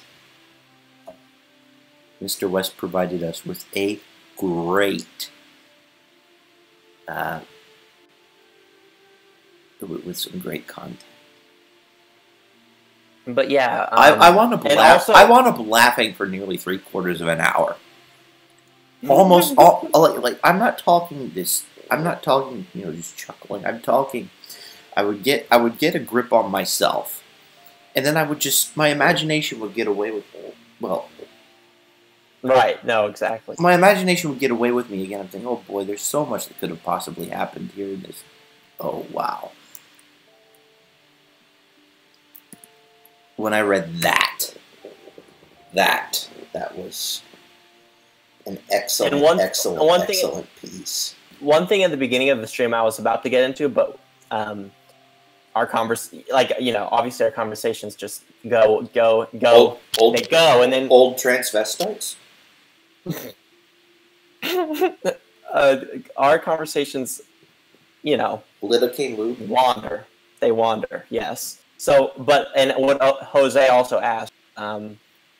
Yes. Did I miss? Oh yes. Yeah. So he said, could you talk about overexcitabilities and intensity? I think it's pretty interesting. Well, we can ask Thomas West as well to chime in on that. Overexcitabilities and intensity and so on. I'm pretty sure that he would have some very very valuable things to say.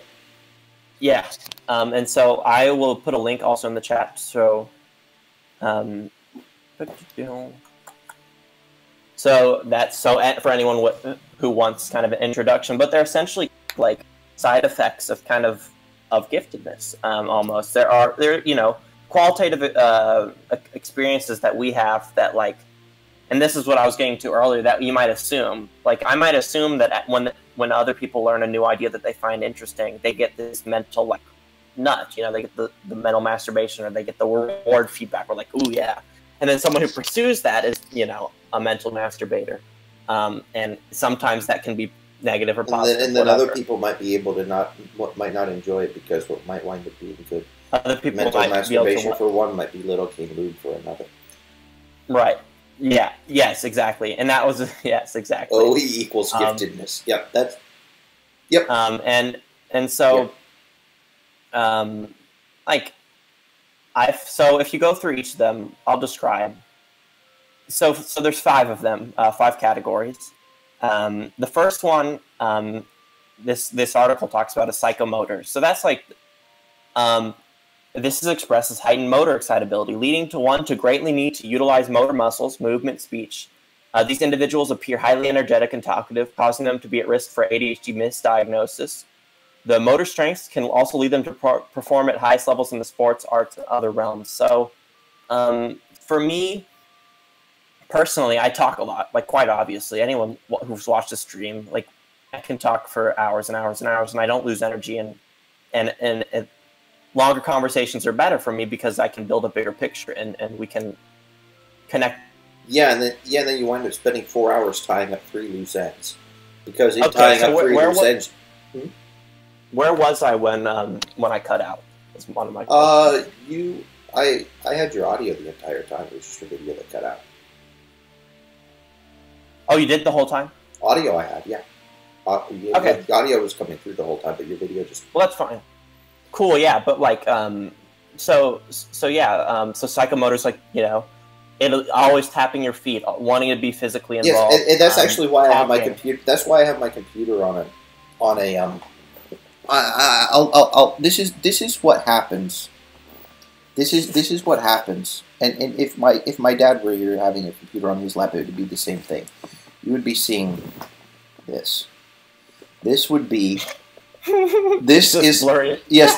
This is what you guys would be seeing if I were in my natural state. If I didn't have the computer. Yes. If I didn't have the computer sitting on a solid device. Yeah. And then when I'm impatient, I do this. I rock. I can't actually do this because I'm sit up. I usually sit up a little more straight in my chair. But then when I'm like waiting for something, I do this in my chair. It's when I was bad. Little. It's bad. It is bad. So when I was little, so I obviously always tapping, moving, bouncing in some way, talking a lot, having that energy.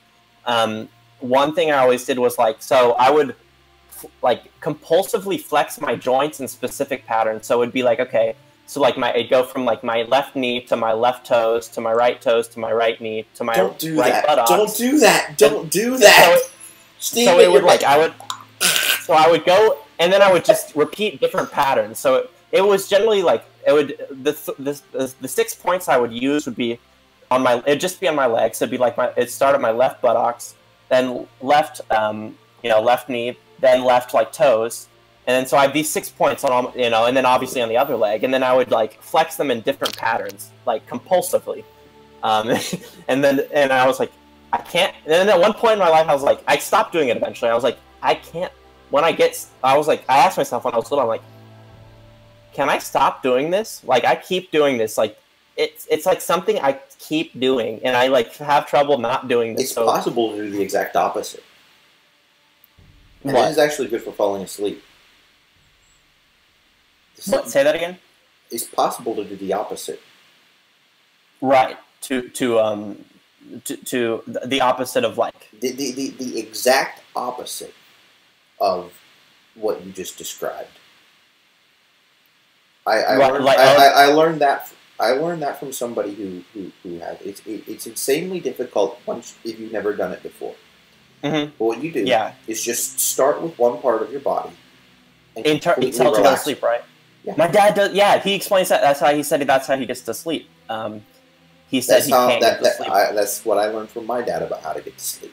Yep. He's like, yeah, if I don't do this, my dad also like, and me too. I'll have like sleep issues if I get excited. If I'm in a healthy state, I'll have sleep issues basically, which is kind of antithetical because my brain is really active during that time, and so. I can't believe that YouTube is censoring Thomas's perfectly reasonable comments. Oh well, probably did. Yeah, probably did. They're the word retarded there. And yeah, so yeah, like tells a condescending stare, says you're abjectly and irredeemably retarded, and this is a waste of my time. Oh boy. And yeah, like oh boy, that could psychomotor excitability would get me in trouble in school, and you know I would compulsively use my body, and I loved engaging in my environment a lot when I was young, especially is extreme. So that's a big one. And my friend here, my HG friend, has that one really, really heavily. He has a big psychomotor excitability, and he's just very just bouncy. It's funny. And that's not everyone experiences that. Two times, you have 2 times pretty thoroughly during the stream described the intellectual overexcitability. Yes. Yeah, so we can go right into intellectual, which is this is one I talk about a lot. You've already described that one. I mean, if you want to review it, go ahead. But I'll just review it. There's still some more. Yeah, so it's expressed as heightened excitability in the pursuit of knowledge as it pertains to better and more thorough understanding of the world, essentially. Which means if you guys don't know him, and I'll just go ahead and say troll him all you want. Ale ballester ancora. He's like, however far you can possibly go on that axis, he will do that. Yep. So if you want to have a cool conversation that does not end, like he and I have had this ongoing conversation for the past 2.5 years. Hit him up. Hit him up. He's really cool. Yeah, and that's the one time. I think, he's someone I feel lots of congruence with as far as like we parallel each other in chat, and it's it's a funny thing is we like my introduction to Ale, like the first time I like actually talked about it, it's like the way our conversation started was like, so have you been thinking about anything interesting recently? And I was like, and we're like, yeah, and then it's just go. Yeah, he had to go because someone was coming over in real life. Yeah, and that's usually what winds up killing the conversation is somebody has to go in real life is what stops completely unrelated reason. Yeah, and it's what's funny is our conversations will be similar to like during stream and after. It'll be like, well, real life's calling, gotta go now, but like it can just go, and so that's an intellectual overexcitability. Thomas just said the thing that, well, school counselors don't like hearing, because admitting that ADHD kids are actually, more often than not, on the smarter end of things as opposed to the dumber end of things, is anathema. Oh, yeah. Yeah. Would Ritalin... I mean, what do you... Oh, man. Okay, so, CNS stimulation... Why would it... What?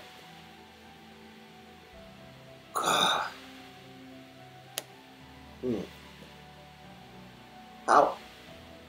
I'm sorry. I'm now just at the point where I can't even formulate a coherent thought. Because we're talking about CNS stimulants here, right? So what happens when I drink my coffee? I mean, ultimately, me drinking my coffee is going to wind up giving me a surge of dopamine. And yeah, I would say I'm probably addicted to CNS stimulants. They really help. But, just...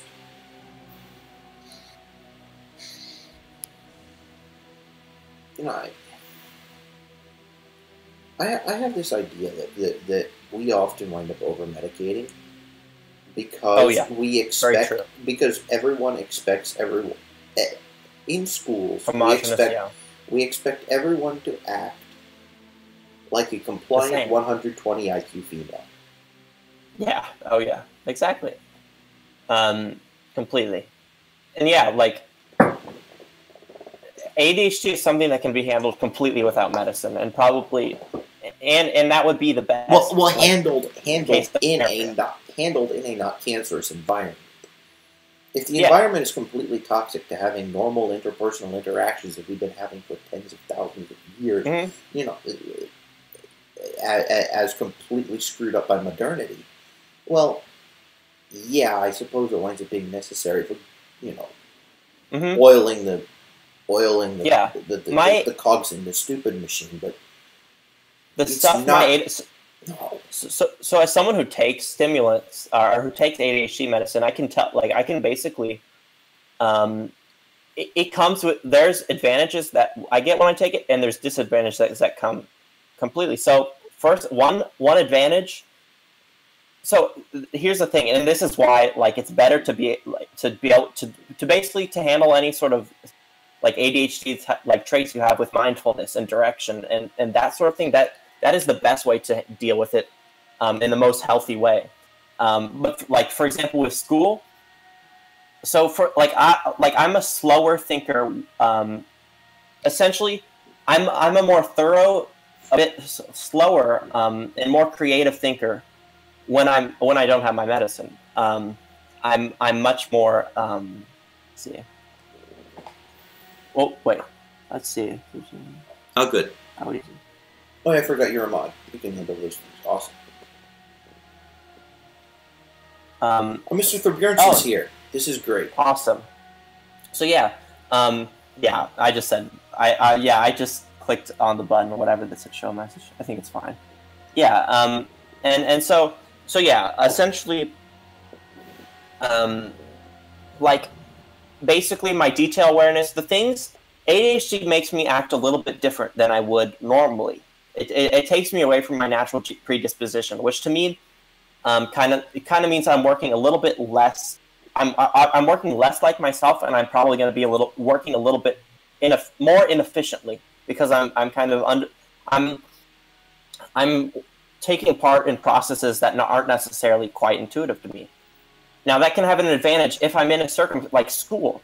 I hate school, and in natural circumstances, it's awful, and it's antithetical to how I work, and it's I don't like it at all. It helps. The ADHD medicine helps me just sit there and do the work, and it helps you get through an environment that is, in another sense, tough. Yes, and it's not innate. The ADHD medicine is not enabling me there. It's more like, okay, it's like you take Tylenol for a pain, right? Like it's similar to that. It's like, okay, I can now bear this. The pain during a standardized test, I used to I work more slowly and more thoroughly when I don't have my medicine. I am more creative. My associative horizon is bigger without it. I'm much more funny without my medicine. But during a test, when it's good to be expedient at times, it gives me a little bit of an advantage there. I'm able to, okay, we'll just do this. Like it helps me come to a conclusion a little bit quicker and cut out all the unnecessary mental masturbating I would be doing over the problem before. Mm-hmm. Which is, during a test, positive, but in life, you want to have this creative horizon and you want to have time to reflect and think. During a standardized test, I might not have that. So, Um, yeah, and be a good zombie. Exactly. And so for me, taking ADHD medicine, I do it when I have school shit to do, basically. When I have to go to school, when I have to do some like menial work, when I have to take a test and be a little bit quicker, stuff like that. But in my natural state, I want to stay away from it. As far as like, being as far as you myself. don't need to be a zombie. Yeah, exactly. As far as I don't need to be zombie, I don't need the medicine. That's not my, being, my associative horizon isn't, not too big around the correct people. I'm not going to. And that is, Stephen, how it has been with every single person that I know that's been diagnosed with ADHD. Yeah. Yeah, exactly. Bar none. So it's sometimes good lube for interacting with like garbage, like shit that I don't like to do. But other than that, lidocaine. Don't forget the lidocaine. Yeah. Mm-hmm. And so yeah, but like psychomotor excitability, intellectual excitability, we've covered those two. This nice website has kind of traits. So psychomotor, rapid speech, impulsive behavior, competitiveness, compulsive talking, compulsive organizing, nervous habits and tics, preference for fast action in sports, physical expression of emotions, sleeplessness. So here's the thing. When it says like preference for this, preference for that, that's if someone has that overexcitability too. That's the only overexcitability they have. And so in intellectual, deep curiosity, love of knowledge, problem solving, love to read, asking probing questions, theoretical and analytical thinking, and independent thinking, and then concentration. So that's intellectual. Some of the most intelligent people that I know, a great number of them are into extreme sports. Yeah. Oh, yeah. Because it's a reward. Yeah. Rock climbing, jumping out of aeroplanes with no parachute. Mm-hmm. Right. Exactly. Those are two. Actually, my dad was a motocross racer, a rock climber, and a boxer when he was around my age. He did all those. So if he was doing boxing, that means you're smarter than him now. Yeah, but he was. But if he if didn't do boxing for too long. Mm-hmm. Oh, he could already start, feeling the IQ points going away a bit. He didn't. He said he never. He liked fight. Like he fought throughout his entire life. He was a very rough kid. Mm-hmm. And he lived in he grew up in a rough environment. Yeah. But regardless. But your goal is to thrash someone. Boxing isn't necessarily the best way to do it. Oh yeah. Except other martial art that involves. And he quit boxing because destroy people by just manipulating their joints properly. That's so fun. Yeah, it's very satisfying. But for him, like he quit boxing as well. Like he's like, because he saw someone get hit really hard. He's like, it hasn't happened to me yet. I haven't really got like my head's been fine. Like I've had bloody noses and stuff, and I've never. But he had never been knocked out. He had never been like dazed or anything. Well, have you ever seen a brain? Yeah. The thing, it's like it's so I mean, you do not want to accelerate that material like crazy. You just don't. No. Exactly. It's like how much and essentially, yeah. So he abstained from boxing, but rock climbing and motocross, those are like that's awesome. Rock climbing, motocross, those are fun. Yeah, and yeah, so like yeah, the intellectual and psychomotor, yes. Then there's emotional. So let's see emotional. So it started. Yeah. Fast cars. Yeah, that's another one. Emotional. The primary sign of this intensity is exceptional emotional this intensity is exceptional emotional sensitivity. Children with strong emotional overexcitables are sometimes mistakenly believed to have bipolar disorder. That's me. Or other emotional problems and disorders. They are often children whom people will say he's too sensitive for his own good, etc. So the traits: extremes of emotion, anxiety, feelings of guilt, sense of responsibility, feelings of inadequacy and inferiority, timidness, shyness, loneliness, concern for others, heightened sense of right or wrong, strong memory of feelings, heightened sense of right or wrong is a huge one. Yeah, that's a big one. depression, need for, etc. Physical response to emotion. All of them are big, but the heightened sense of right or wrong is something you can really. For me, like I got diagnosed with bipolar. I do not see myself as someone who I'm not like I do not show all like in a good environment. The bipolar that goes away. It's when I'm in like when I have a bad environment combined with the emotional overexcitability. It precipitates in traits that are like they're like, yeah, that's bipolar 2 right there. You're diagnosed. That's just an emotional overexcitability, and that's like that sort of thing. That's what that is. Having being depressed or something like that. I had a stint of depression. Now I'm not someone, and I do have a physical response to emotions. I remember the first time I felt anxiety. Really, I'm not someone who is prone to anxiety at all. Like I don't like.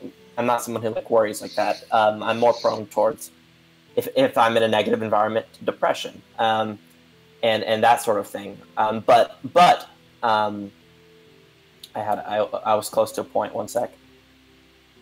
The physical response to emotions, like for example, the first time I had like a real crush on a girl, it ended up being not like.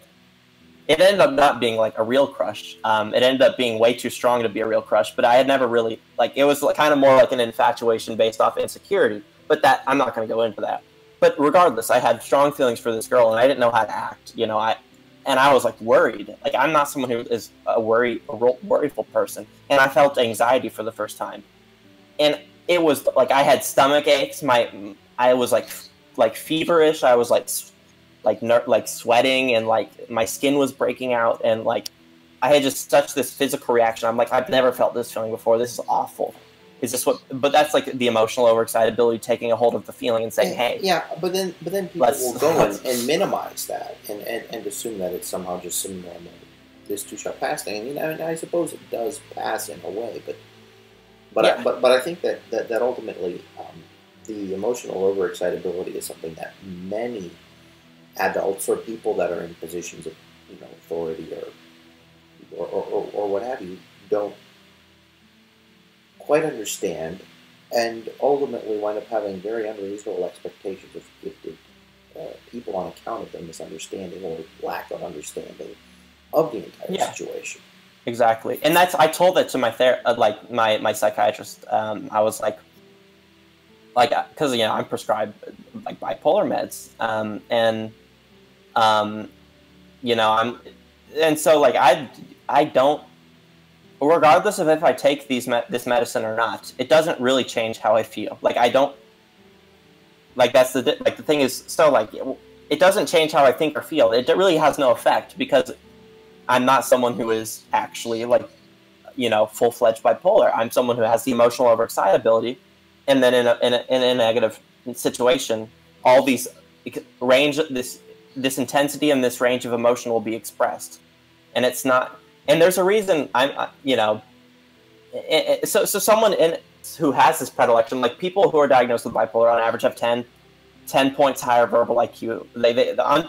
On average, their verbal IQ is 10 points higher than people who don't have this trait, or who aren't bipolar, and that to me would lend itself to this explanation of the emotional overexcitability. What is, let's see.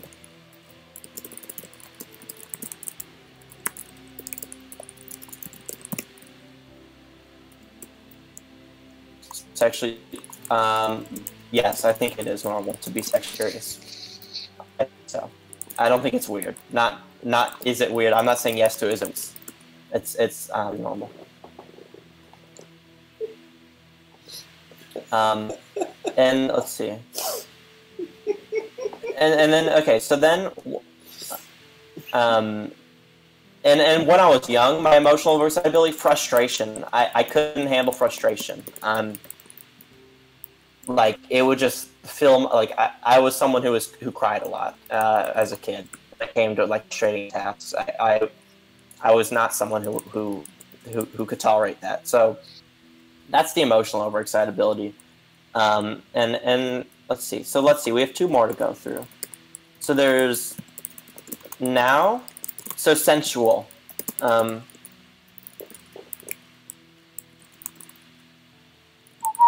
So sensual overexcitability is the primary. Okay, so I'll read it. The primary sign of this intensity is a heightened awareness to the five senses: sight, smell, taste, touch, and hearing. Children with a dominant sensual like the overexcitability. Stupid tag in the back of your shirt. Yep. Can get sick from the smell of certain foods, or as toddlers will hate to walk on grass in their bare feet. The pleasure they get from the taste and textures of some foods may cause them to overeat. If your child has a sensual overexcitability, you might notice several of these traits. Appreciation of beauty, like whether in writing, music, art, or nature. Sensitive to smells, taste, textures, or foods. Sensitivity to pollution. Tactile sensitivity, bothered by feel of some materials, clothing tags. Craving for pleasure, need or desire for comfort. And for me, like the sensitivity to like if it's for me, that combines with the emotional overexcitability and sort of like basically I don't like it when it's like dark all the time outside. Like I'm someone who is very responsive to that sort of stimuli. So when it's dark all the time outside, like the sense of beauty and the like a great day just feels awesome. Like the warmth, the brightness, the way the light is everywhere, the wind, the feeling of the wind, and like there's so much like to take in about it, like a nice day that is just great. Like just being involved in it is just like it's like oh, that's amazing. That's like the sensual overexcitability, and like certain food textures just will be appalling to me. And I'm not a picky eater. I'm someone who loves like new experiences and stuff like that. But certain food textures will get to me. Comfort, like I can't sleep unless it's I use like very soft blankets, for example. I really like the feeling of like extremely soft blankets. I can't just use a comforter. Like it doesn't feel nice enough for me to for me to sleep. I literally won't be able to it's going to be uncomfortable to sleep in that circumstance. I like the room to be a cool temperature with like wind blowing, and I like the texture of the blanket matters a lot, like that sort of thing. So that's like just my dad is a really heightened sense of smell, like cooking. Like he just smells the food and then adds what he wants. Like he's a completely improv cooker, chef, I suppose I should say. Very improv about it. He just smells. Oh, it needs some of this. Oh, this and he's very involved in that, etc. And yeah, hearing, like for me, music. Like I love music and all of the full range of sounds. Like I want really good headphones. Like I make music and I want to perfect that. That's like sensual overexcitability. Kind of inconvenient at times because people will be like, oh, he's just oversensitive or something. Like what's this pansy, something like that. But no, it's like no, it's just that's that overexcitability. And then so the last one that we haven't covered is imaginational. So the primary sign of this intensity is the free play of the imagination. Their vivid imaginations can cause them to visualize the worst possibility in any situation. It can keep them from taking chances or getting involved in new situations. You may notice the child exhibits vivid dreams, a fear of the unknown, a good sense of humor, magical thinking, love of poetry, music, and drama, love of fantasy, daydreaming, imaginary friends, and detailed visualization. So for me, it doesn't I think their depiction of it might be slightly like they applied it to future, like being risk averse, like the kid who's shy. I was not I'm not a kid who feared the unknown. I craved the unknown, but I was still someone who had imaginary friends. I had love of like poetry, music, fantasy. That was the only genre I read when I was little. Nonfiction was like not quite so interesting to me, but I loved making these worlds, right, and being in a fantasy world that will never exist in real life. And these are circumstances and things that will never happen in real life. But biographies. I like biographies because I knew that they did exist in real life. Right. Okay, that's interesting. But people generally don't write biographies about boring people. Right. That's very true. Because I got this thing. Okay, well, this fantasy thing. It's like I know. Well, this will not ever happen, or at least there's a subset of circumstances in this genre. I liked fantasy, but So that's interesting. I bet But among it's like, okay, overexcited... these are the things that I know will happen, and these are the kinds of things that I know might be a possibility for me to experience in my own life. So I better read up about it. I better kind of vicariously live through these different circumstances through the lens of this person that I've been reading this biography about. And then when it comes time for me to be able to enjoy certain aspects of life, I can at least kind of have had some semblance of experience, if only through the biographies, and if only through the friends that I've made through reading the biographies, to be able to have the courage to go and tackle all these weird things that would completely leave everyone else, scared crapless. Yeah. But yeah, like, and that's interesting. So I bet... So yeah, so like, it's interesting. I bet if you could come up with some sort of like, just in the same way you can break IQ down into different, spatial, nonverbal, verbal, and then someone can have a bias for one over the other. I bet, like, overexcitabilities, you can have people who kind of have, maybe they have all the overexcitabilities, but, I'm sure you could break it down into, okay, I have a preference for this one, I have a preference for this, etc. And so that the way, my interaction with that overexcitability shapes kind of my interest in what I'm into and what I do, etc. For me, when I was quite young, imaginational was really big, especially. So like I love just fantasy books, like holy crap. If something, because I'm someone that's horrible at delaying gratification, and that's why I think the intellectual. So when Thomas says, he said in the comments, let me scroll up. While you're dealing with that, I am going to psychomotor and emotional are the most obvious and earliest signs of giftedness. So AFK for a bit.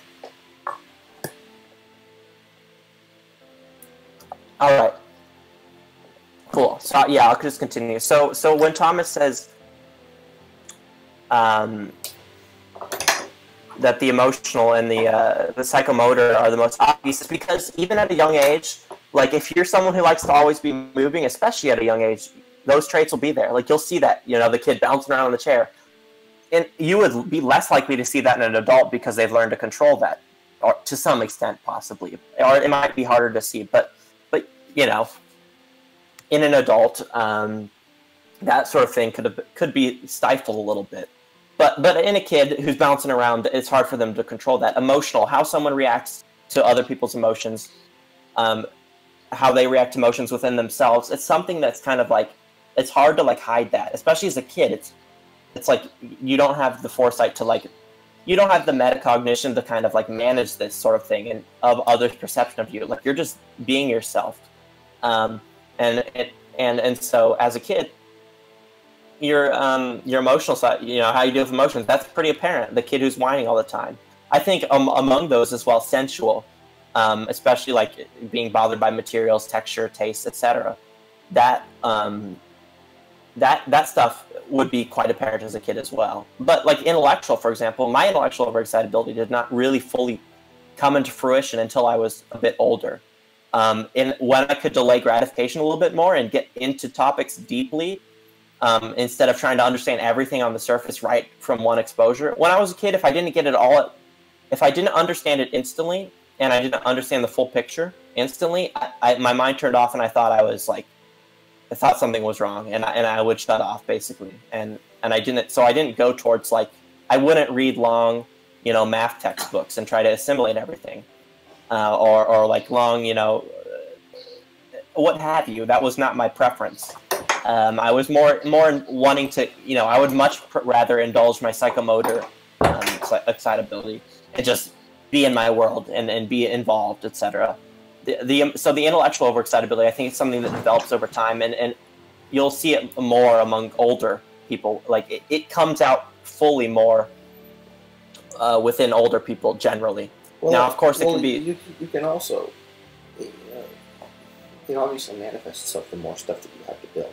Yeah, exactly. And as you're older, when you get, what I was basically saying is, as you get better at delaying gratification, your intellectual overexcitability can be satiated in better ways than you could when you were a kid. When I was a kid, or stimulated and not satiated. Yeah. Oh, yeah. Exactly. And that is the case too. You don't satiate intellectual Right. overexcitability. So you know, when I was young, like, you know, the idea of a certain thing I wouldn't know enough about something to appreciate it in full, even if I understood it. So when I learned about, you know, some process, whether that be not, you know, if I'm reading a nonfiction book and I learn about some physical process in nature, I can understand it completely what's going on. Like, I get it, but I'm like, why? Like, I don't have the full breadth of experience and appreciation for that to really, like, to get that intellectual overexcitability completely stimulated, and to where I'm like, once you're connecting it to everything else, and once you're seeing how that affects things, and once you have this, like, appreciation that you kind of build over time, the intellectual overexcitability can be in full, engaged, essentially, as I see it. So the last one we're talking about right now is the imaginational, right? And that's one I think would be common in kids, and I think that's one that would be quite vivid. Like, kids, like, for example, imaginary friends. Like, I had an imaginary brother, for example, and I had, and that was first and foremost, like, that was usually, like, when I was alone, who I was playing with, right? Like, I was making up these worlds, and I was, you know, imagining a world, and then playing around with my cars. I loved cars. That was my first word. I had a wife who was a truck driver. My imaginary world. Mm-hmm. Yeah, and yeah, exactly. So in my imaginary world, I would be, having cars, and then here's my brother over here, right? Like, my imaginary friend, basically, over here, doing these things alongside with me, and I, that interaction, that, like, I had, the enjoyment of fantasy, like, loving to engage in imagination. I could play with Legos for hours and just build different things and create different societies, and Legos were, like, my favorite toy. And I loved reading fiction, and that sort of thing. And I would daydream a lot. I was always off in Stephenland. I would just sit there in class and kind of just, basically hallucinate, like, some other situation. I would just be somewhere else in my mind. And that's one that, as well, can be quite misunderstood.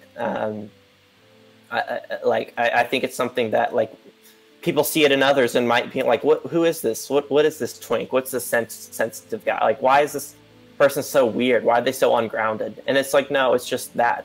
Poetry, when I was older, especially poetry, my favorite, like, I hated school, but in English, like, when we were introduced to just, like, poetry, obviously, like, I knew what poetry was, but I wasn't, like, pursuing it and reading it on my own. Before, then we formally covered in school, and I'm like, wow, this is amazing. Like, other kids are like, what is this crap? I hate this poetry. I was like, whoa, like, it's so like, it's beautiful how concise, and the rhythm, the art, it's beautiful to have art in the way you deliver some sort of concept. This is something that actually bothered me. So you would have, I don't know what it was like for you. You'd have these students. Because we would like there would be a talent show or something like that. Mm-hmm. Like, I didn't attend school with my age peers, but sometimes there would be these things put on by the local school or something else that I would attend. And normally I'd be playing piano, but then there would be someone that recites 100 Digits of Pi, or somebody who writes a poem or whatever. And they would go and read the poem. And, like, I wouldn't go to a talent show unless I could do something that I considered to be, actually difficult. So, oh boy. So I'm thinking, why in the world are people bringing this crap to a talent show? Mm-hmm. Why in the freaking, what are you? It's like, I don't know. It's like trying to applaud a 2-year-old's crayon drawing when coming from the pen of a teenager. Right. It's like it doesn't. It's not impressive, and still, these people would go and get exactly the same applause as I would get by playing a flawless rendition of whatever piece I play or whatever. I'm thinking, well, if this is equivalent to that, then what in the world is the point of performing arts?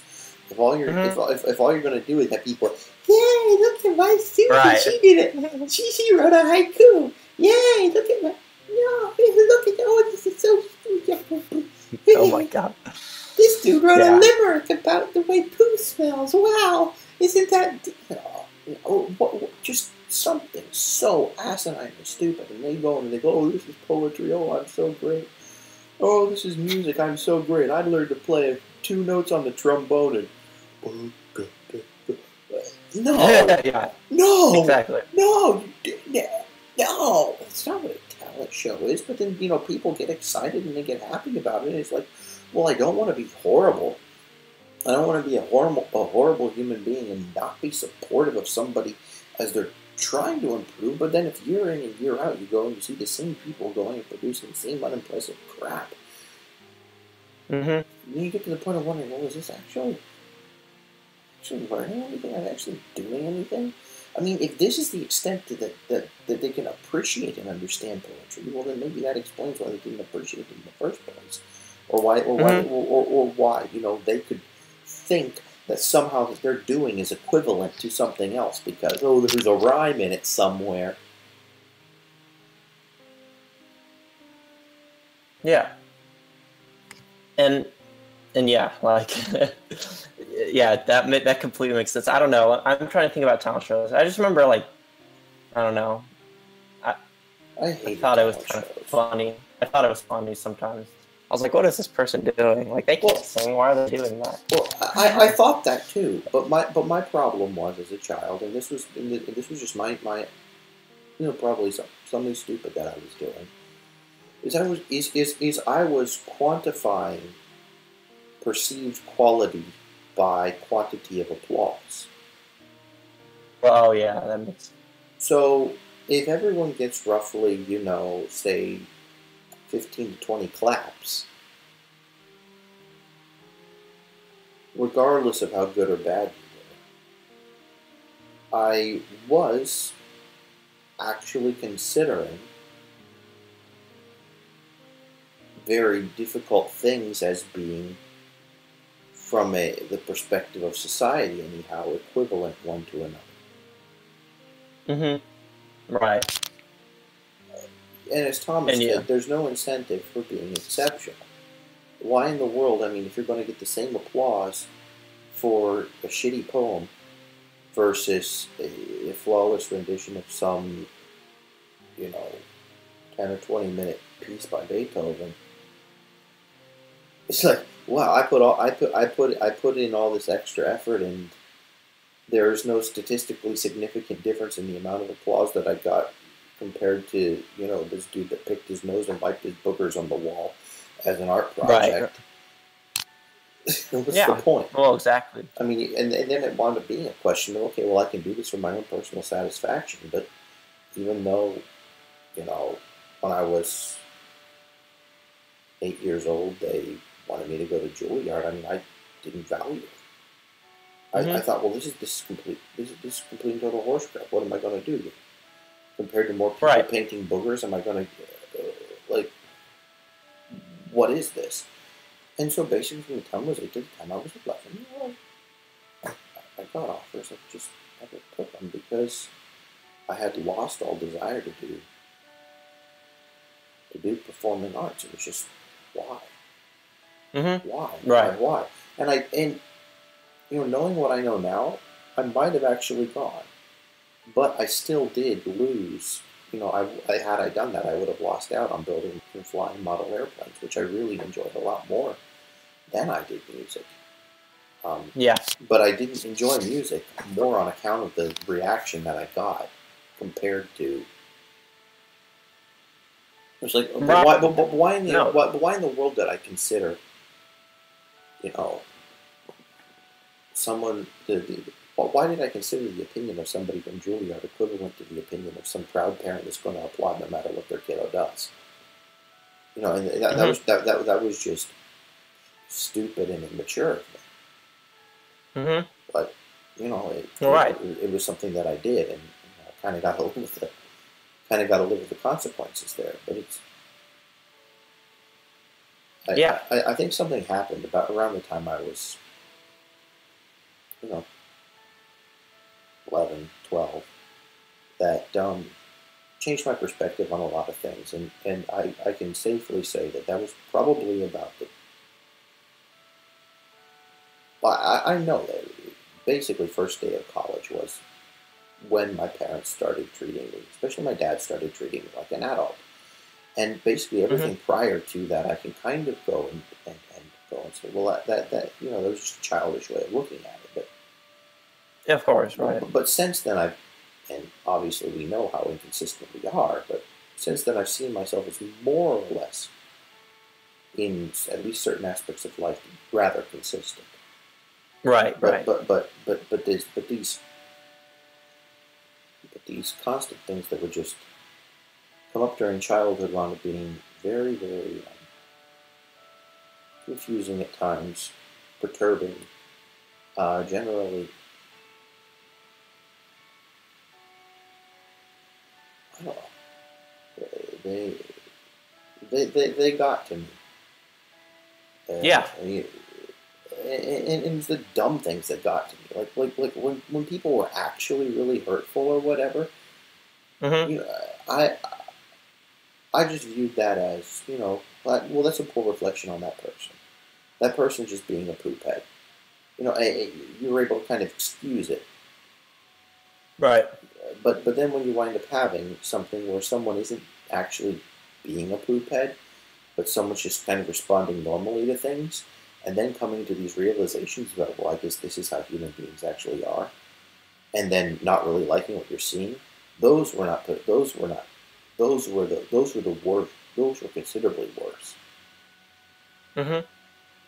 Right.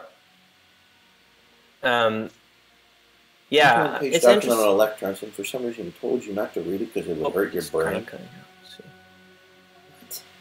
That's horrible. That's horrible. That's horrible.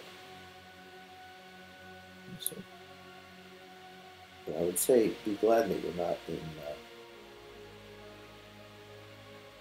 and I don't mean to minimize your thing because I'm thinking it's horrible, but I'm understanding that it can even be worse than that. It can be considerably worse in terms of the way that parents interact with children that are gifted.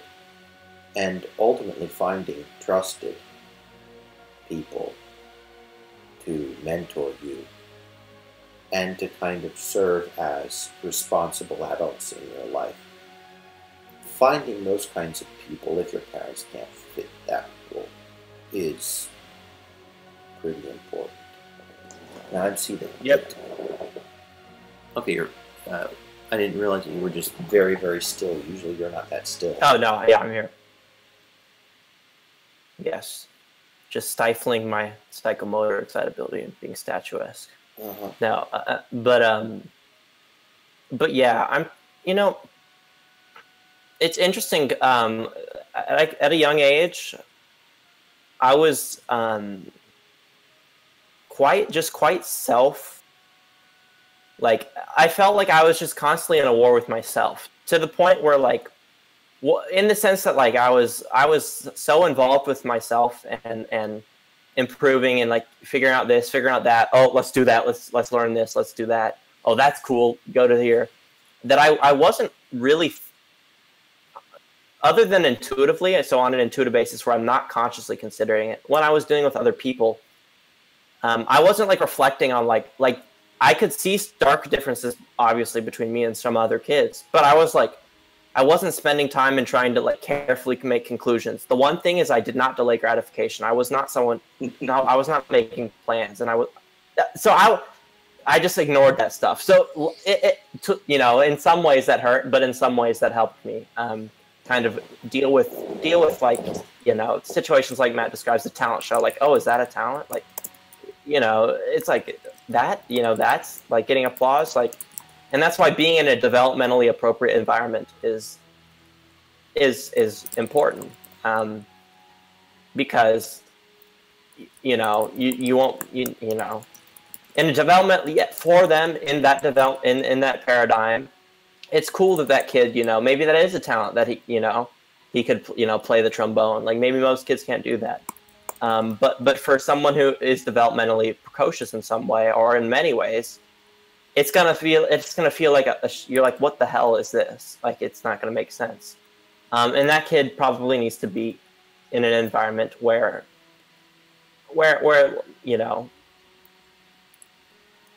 you know, basically where their results can be appreciated in full, and they can sort of actually get good information from the environment. Like it's kind of hard for me to explain, but basically getting good information from your environment can happen when you're in a developmentally appropriate place. If Matt tried to make a conclusion about, okay, so this is how, like, is this really like what talent is? Is like this how we consider it? Like at that young age, like it's gonna, like, I don't know. It can mess up your perception of what things are. If you're in an environment that's just not with, if you're not with peers, it could mess you up potentially. So yeah, I think that's quite important.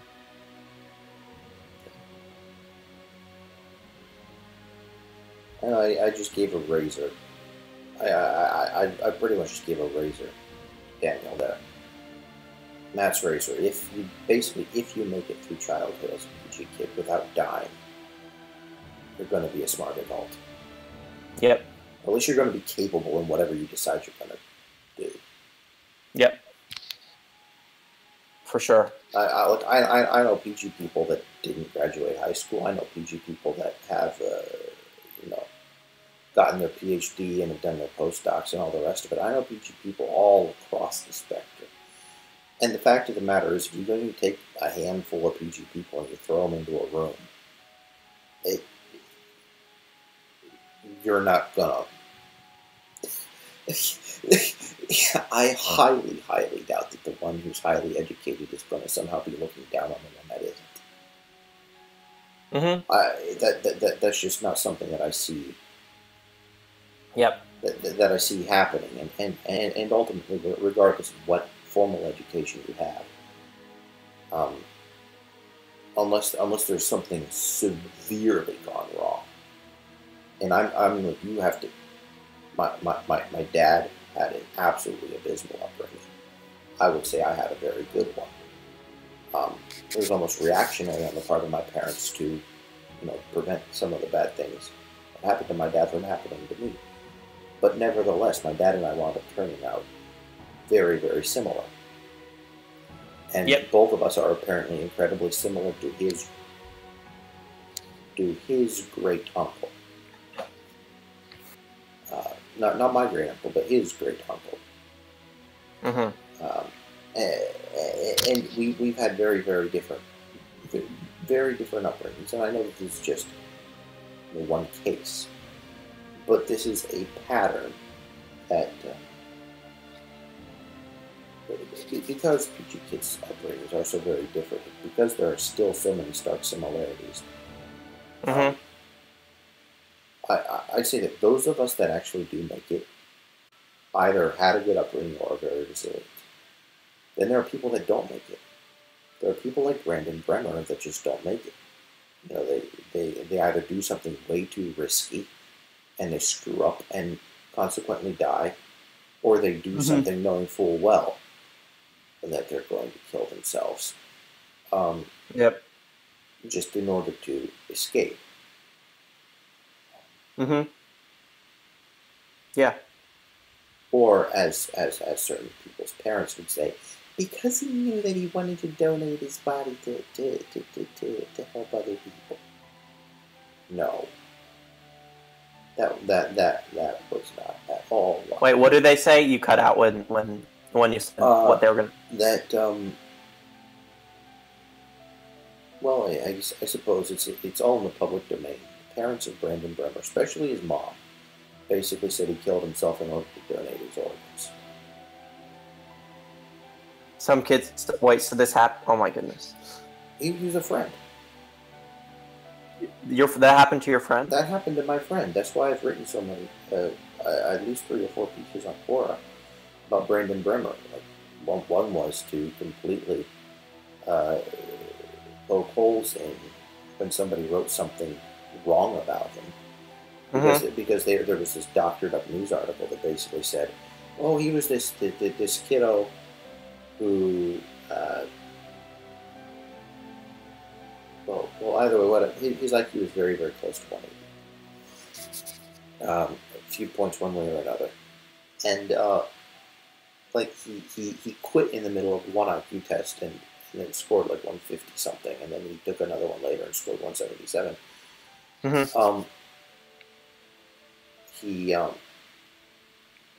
Yeah, 177, I think. Whatever, it's close, just really, really close to 180. I'm not sure what the standard deviation was, but either way, general background. But he was definitely a peachy kid. He went to college early. He did all of the, like, he had all the. You can go through the check boxes of somebody who's supposedly a well-adjusted peachy kid. And anybody who was actually friends with him, which was very, very few people, knew that he wasn't happy. But his mom had deluded herself into thinking that she was some sort of, good mom. And his dad was just la-di-da, airhead kind of a person that just liked it. And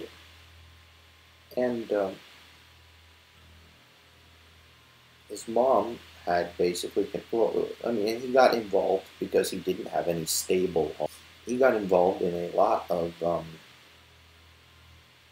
highly esoteric spiritualist BS, and that molded him in through the help of another person that I know, who I'm not going to name because I don't want to. I might name at some other point, but basically through the help of somebody else that I grew up knowing, wound up getting involved in all sorts of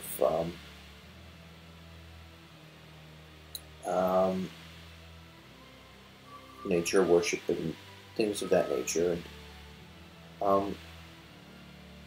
I'm not going to say that was the only thing, because there were certainly other elements, like not having it.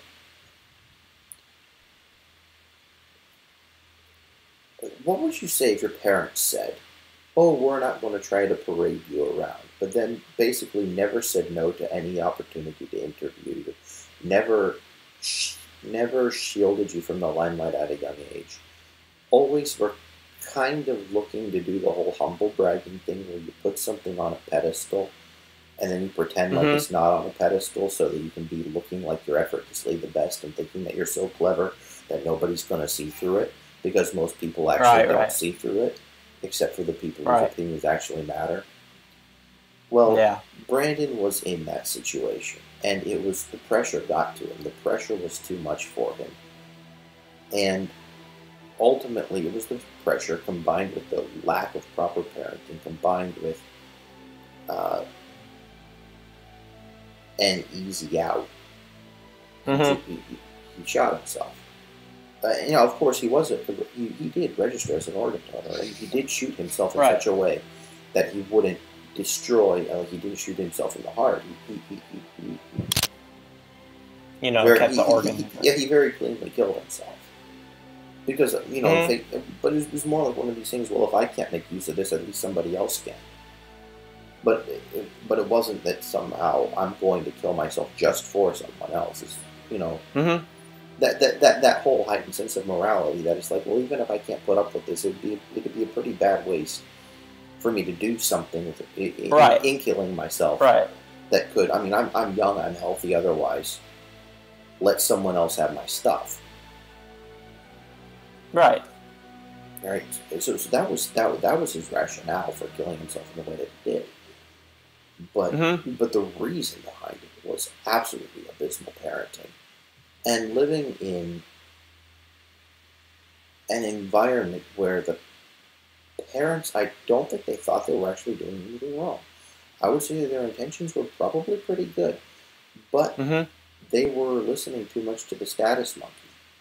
They were too busy living vicariously through their children, well, through their kiddo, that they wound up doing things that were not only deleterious but just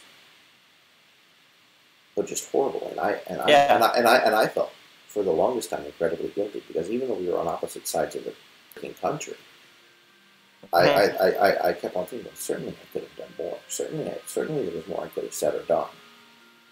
But right, but hindsight, 2020, you know, like that's But still, I mean, I knew that was always a possibility. But yeah, I viewed it as much more.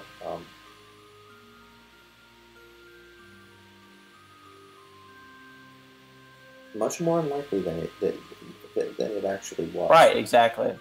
It's really hard to equate. And it was mostly because I had difficulty putting myself into his position, because I had parents that actively avoided the limelight at every single turn. I have given one interview in my entire life, and that was after graduating from university at age 16. I've done one interview, and by that time, a lot of people that were in similar circumstances to me had already given dozens. Yeah. Right. And it's not that I couldn't you see them all have. the time. It's not that I couldn't have, but it's that my parents explicitly said, "You do not bring cameras here. You do not interview my son." Right. And in hindsight, I am very, very glad they did that. Because every single person that I've seen exposed to the limelight has, to some extent or another, had it affect them in a very bad way. No, I don't. I don't know about everybody, but everybody that I'm aware of having been exposed to a great deal of limelight has had a lot more on their plate to figure out than those that were able to avoid it until such a time as,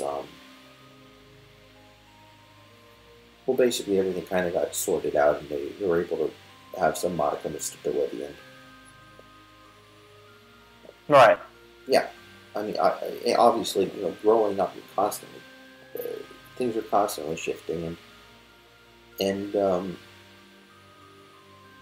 having those kinds of things impacting you when you're so neuroplastic, yeah, exactly. Well, it's not the best.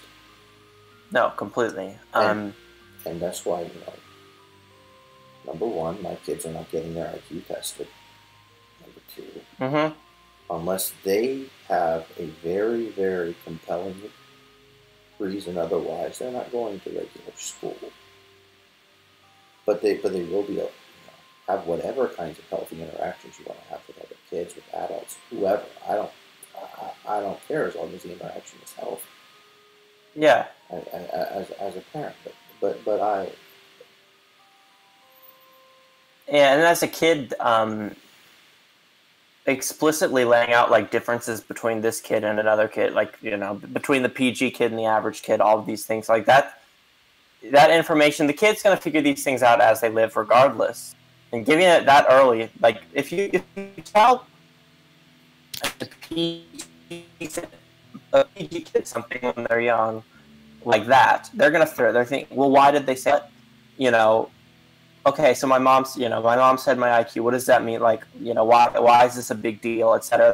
They're going to analyze it in more depth than they need to at that point in their life, and they might pay. There's a chance they pay it too much mind, and they put too much stock in this kind of one thing about themselves, and it becomes like, especially like the kids who like the I'm special thing, like the parents who treat their kid as if they're, you know, one of a kind and, you know, the next, you know, what have you. Like these kids are going to have these expectations of themselves. They're going to not, they won't, there's a very high likelihood that they're going to be highly self-critical, like, and not, and you can, well, no matter what, you know, yeah, no matter what, you don't. But like, you're going to hold yourself to a completely different set of standards than everybody else. Yeah, and if you basically like putting tons of pressure to do a specific thing, like academically perform, oh, do this competition, oh, do this, etc. As a kid, like kids are not emotionally equipped to handle that kind of pressure, even if they're intellectually equipped to do the things that you're telling them to do. Even though they're intellectually equipped to enter the world of adults, and oftentimes wind up doing they're not emotionally equipped. Yes, exactly. And it always helps. Always helps, even if the parents suck, to have some sort of a mentor, some sort of a role model, a person that can help them grow and learn to navigate the world of adults. Yeah. That kind of a figure, especially in the life of somebody who is, and I'm just going to go ahead and say gifted, period. Mm-hmm. But even more so as you become more, as golf levels, right?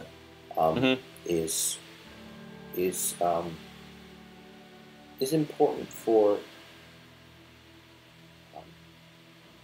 not having as much baggage carried into adulthood. Mm-hmm. I'm not going to say that it's impossible. I'm just saying that it comes with an awful lot more baggage to sort through the less healthy your family environment happens to be. Yeah. Or if you've gone and acknowledged that your family environment is unhealthy, and you've been able to arrange for yourself a different family or a different set of peers. I mean, my dad went and spent considerable portions of his time at sea, sailing, instead of being in school, instead of being at home with his parents or whatever. Here in Finland, we say ystävät ovat perhe, jonka valitsemme itsellemme, which translated means friends are the family that we choose for ourselves. Yeah. So if you haven't either been born into or chosen a good family, you will have a lot more baggage. Yeah. And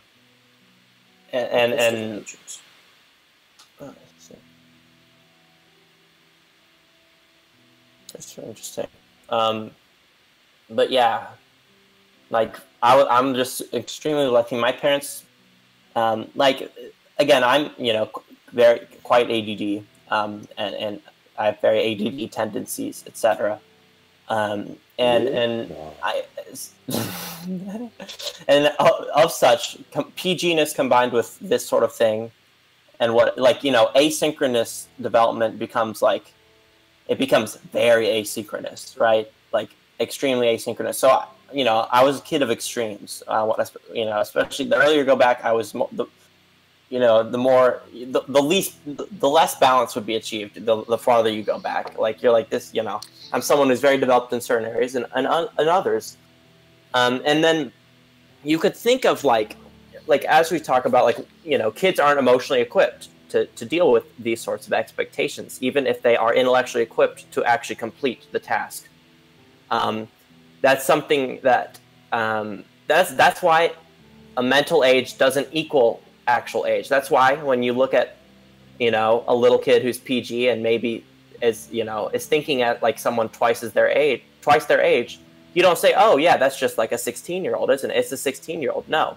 That's not a 6-year-old or an 8-year-old or a 10-year-old. Yeah. Like that's not a 6-year-old. That's a 16-year-old. Exactly. It's like, well, in certain ways, yes. In certain ways, they're at the level of what a normal 16-year-old would be at. But in other ways, no.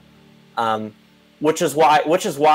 So developmentally appropriate education is the correct choice. But it's why it's even a question of, like, you have to think, like, is it worth skipping this kid 8 grades?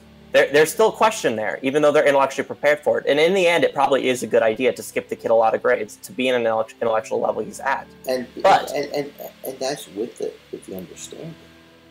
Yeah, and that's with the understanding. In an environment with understanding peers. Yeah, exactly. With his intellectual peers being basically cognizant of, yeah, we're actually here with a kid. And yes, this kid is intellectually on par with us, but still we're going to...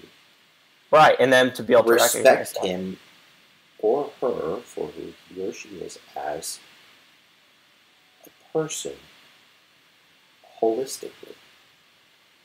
Yeah, right. And yeah, it ultimately boils down to getting to know someone for who he or she is, respect someone for who he or she is, and just act in a way appropriate to the nature of the dynamic between. And it happened to me, and the skipping, like, I'm a great example. I'm so asynchronous that skipping grades might not be. In certain circumstances, there was a time when I probably should have skipped a few grades. There are times, like, when it was good that I was just kept at grade level, because intellectually and academically it doesn't matter. But, like, you know, I'm not used to, like okay, I have a few examples. When, for example, when I was young, when I was still in school, I could not pay attention and follow rules. You know, it doesn't matter if in kindergarten I can, you know, understand what an integral is and how it works, and that makes sense, and why, and, you know, that intuition. Or, hey, look, guys, like, adding is the same whether it's 100 plus 100 or 1 plus 1. We have this base 10 system. It's nice, so it's like a bunch of sections and all these things that most kindergartners don't know and don't think about. It doesn't matter if I have these traits. If on the same coin, I'm also someone who has no tolerance for frustration at all, someone who hasn't, like, dealt with any, who hasn't been who hasn't emotionally dealt with that sort of thing. I'm someone who's my working memory is so poor that I don't follow instructions. I don't listen to instructions. I haven't, like, done that. That's something that needs to be developed. I don't have. Regardless, like, to skip me to the age, you know, to my mental age level would end up actually maybe hurting me, because these other areas I would be kind of a fish out of water, basically. Maybe just the entire paradigm. Or what? Maybe the entire paradigm of school is just wrong. Yes, and you should be doing real things instead of exactly putting into a classroom where it's full of nothing but fabrications that are supposed to prepare you for the real world. Right. No, and that for sure, yes. School is, like, screwed up. But yeah, and, like, for example, when so I had been this kid just floating through school doing nothing my whole life, right? And then, you know, I decided I wanted to be more academic. So when I was 15, like, you know, I took the university placement test for math, because I hadn't done really much calculus yet before. I was like, okay, I should go to university and take it, because that's where, like, real learning gets done, right? That's where, like, they teach it, like, you know, it's much more involved there. And so, you know, so I took the placement test, murdered it. I did, you know, I had one of the top scores of all the incoming freshmen. But and I'm, like, three years younger than them. And so I was like, this is going to be a cakewalk, easy. Like, you know, these guys, if they couldn't, like, the placement test was, like, it felt like a walk in the park. Like, what is this? Like, this is just, like, very basic questions. Like, you don't even need a calculator for this test. They're just asking you kind of fundamental questions about how these concept works. That's nice. Like, I love these types of tests. So, whatever, you know, they're like, you know, my mom's advisor's like, he scored, you know, she's, like, freaking out. She thinks she's like, how, you know, he did what on the placement test, etc. There's all these expectations that I'm gonna feel like this is unexpected. And I was like, okay, let's go in. I got a C in the class. I had a B test average. I didn't know how to pay attention to class. I wasn't interested. The concepts I was bored by them. I realized it's college. It was a college class, so I didn't actually have to go. There wasn't attendance taken, so I would often sleep in my, I would often sleep basically. I would, and then eventually I turned 16, and then I was driving, and then I would sleep in my car. I would be like, oh, this class sucks today. Let me just roll back the seat, go park in my parking spot. Then I'd go to high school an hour later. I hated the way the guy delivered the class. I had these high expectations that college would be this wonderful learning place and things would be enlightened and it'd be like a place where I could really get in depth to things. And I found it being worse in high school. I was like, what is this? Like how? And I did poorly. I crammed the night before. I would read the chapter and try to work a few problems from each part. But, I didn't practice enough. I would get high Bs on all the tests because I didn't practice enough to solidify the concepts. I hadn't learned how to pay attention in class and do a little bit of work over time and learn over time and not just in spurts. I was still just sprinting. And I still do that a lot. I still do that a lot. But I'm guessing it's probably because your focus still isn't on learning. Yeah. And it's like if you're going to learn, you're going to learn. And if you're not, right. You're going to just study for getting exactly. a good score on a test and then just right, exactly. When you're done, you're done. And yeah, so when I would want to sit down and learn, I want to sit down and learn and dive in. And so I sucked it. I want to learn it. I want to sit down, and then when I get up, I want to have 100% mastery of that concept. Because I suck at sitting there like, okay, this is good enough. I know enough now. No, I want to complete. So I sucked at parsing it out over time. I'm like, this is horrible. I hate this. This is too slow. And then it was just incredibly. That, but it does sometimes help, especially if right. you have a whole bunch of things to do that you can just give yourself the time to go through something. But yeah, so me being in this class, and when I was intellectually equipped to take the class much earlier than that even. I still wasn't ready for college at that point. I wasn't ready. Or maybe you should have been advanced the entire time, so you would have actually been given something. And that is the other side. At the very beginning, so that you would have learned it. Instead of having all that time in school to flounder and kind of just develop bad traits and pick up, learn basically bad habits and kind of not, basically just learn bad habits. Having all that time in school doing that would have been better if probably you figure out, okay, this is where the kids advanced, this is where they're not advanced. We're going to give them material. This is why homeschooling is wonderful, is because your kid better than, some random teacher. And so you can say, hey, well, this kid's intellectually prepared for this content, so let's feed him some of it. But then, hey, he's pretty bad at planning. Let's give him some information at a lower level that helps him with planning and going about doing things. So hey, it's like, for example, the kid's like, oh, he's not potty trained. Let's work to getting him on the toilet, not using diapers. And it could be the same kid, and they're like, okay, he's very interested in wow, he's really interested in literature. Let's give him this, Shakespearean text to read. It could be the same kid who's like, okay, we're going to give him this intellectual material at this level, and then we're going to give him the other material at this level. And the thing with school is it assumes homogeneity and it assumes no biases. You can't get the picture of what the kid's good and bad at. And then, oh boy, if you go 1 year forward or backward or whatever, you get held back a year, it's a disaster. You go 1 year forward and, you're God or whatever it might be. I mean, that's just, that's ridiculous. And then 2 years, 2 years going forward, oh wow, you skipped 2 grades. I'll bet, I'll bet you a good 1/3 of students could easily skip 2 grades with minimal. Yeah. Oh yeah. I agree. Like as things currently stand. And I'm not even talking if you were to idealize education. I mean, I would say that everyone could be out of high school by the time they're I agree. Well, with very few exceptions. Like basically, if you have an IQ lower than say 80, I don't know, maybe 75 or so. 75, 80 or so, then maybe you wouldn't finish high school by the time you were 30. Maybe you wouldn't finish. Mm-hmm. Right. But so these asynchronies can it can make it hard. You basically, the more asynchronous the kid, the harder it's going to be for like just some.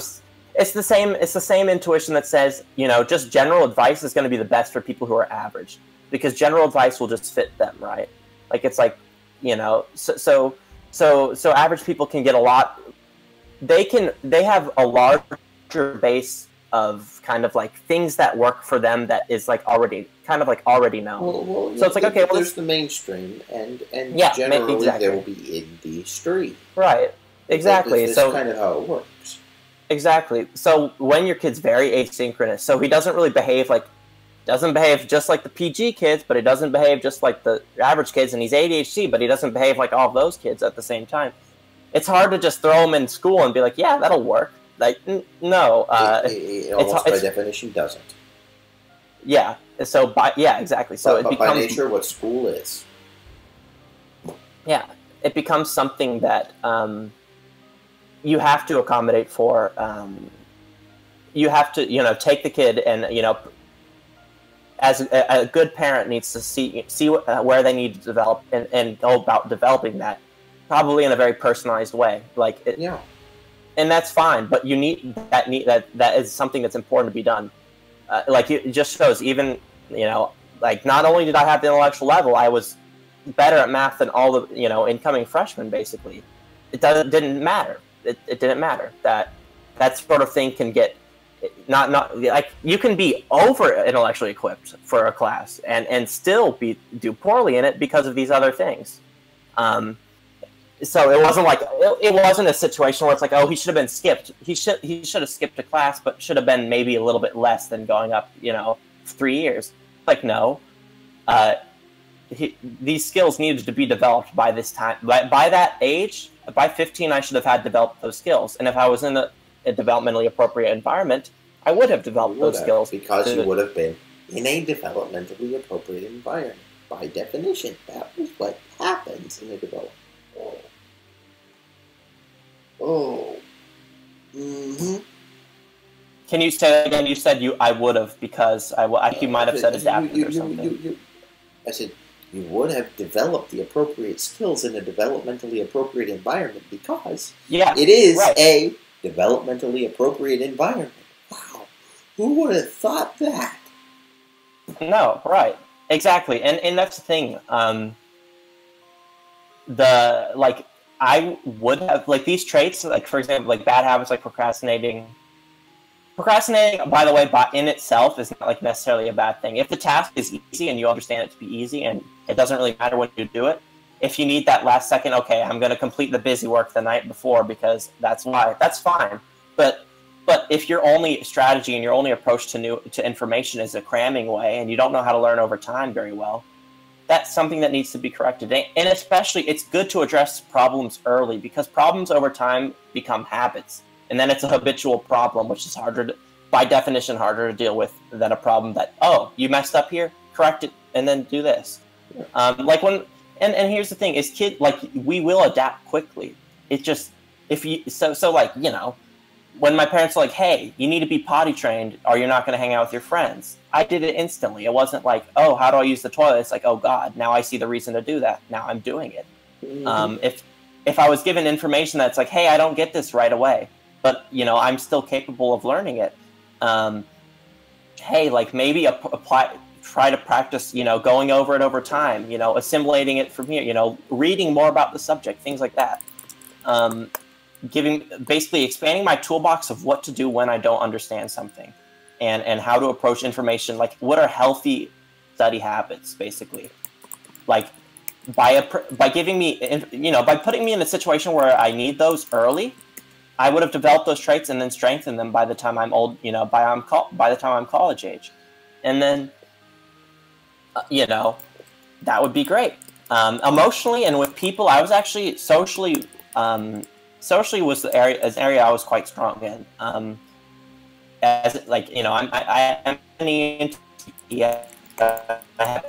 have FD. That was one of the first functions that was developing strongly for me as a kid. Like, reading. My mom has numerous little stories about that. So socializing, I was actually fine. And in school, I enjoyed socializing, even though kids weren't, intellectually we're not at the same level. My asynchrony, I don't know. The fact that I was asynchronous made me like, I could find sense of camaraderie with other kids in certain ways, just because I was like, oh God, yeah, I'm confused by school too. It doesn't make any sense. And for very different reasons.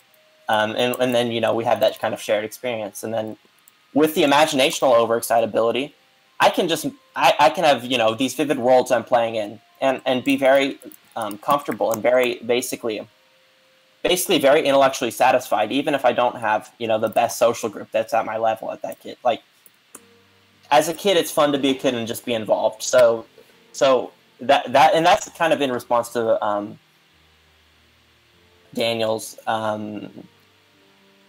question. So he says, okay, what he said, extroverted PG children seem much more at risk. Now, I think a social group is eventually finding that social group's very, very important for the extroverted PG kid, but I think the introverted PG kid's going to have more problems in school.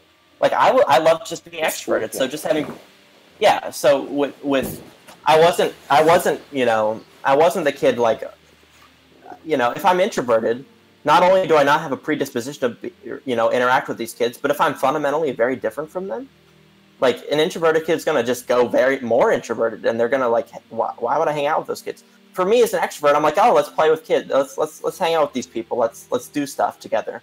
That'll be fun. And the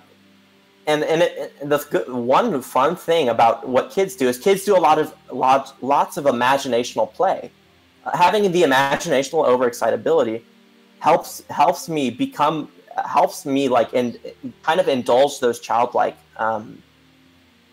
like being in your imagination. Like, people see being imaginative as kind of a childlike trait. So when me and the kid are playing make-believe next to each other, we might be completely thinking different things in our head, and it's completely different, but we're doing the same process, and we're having fun together in the fact that we're sharing the same experience and enjoying it.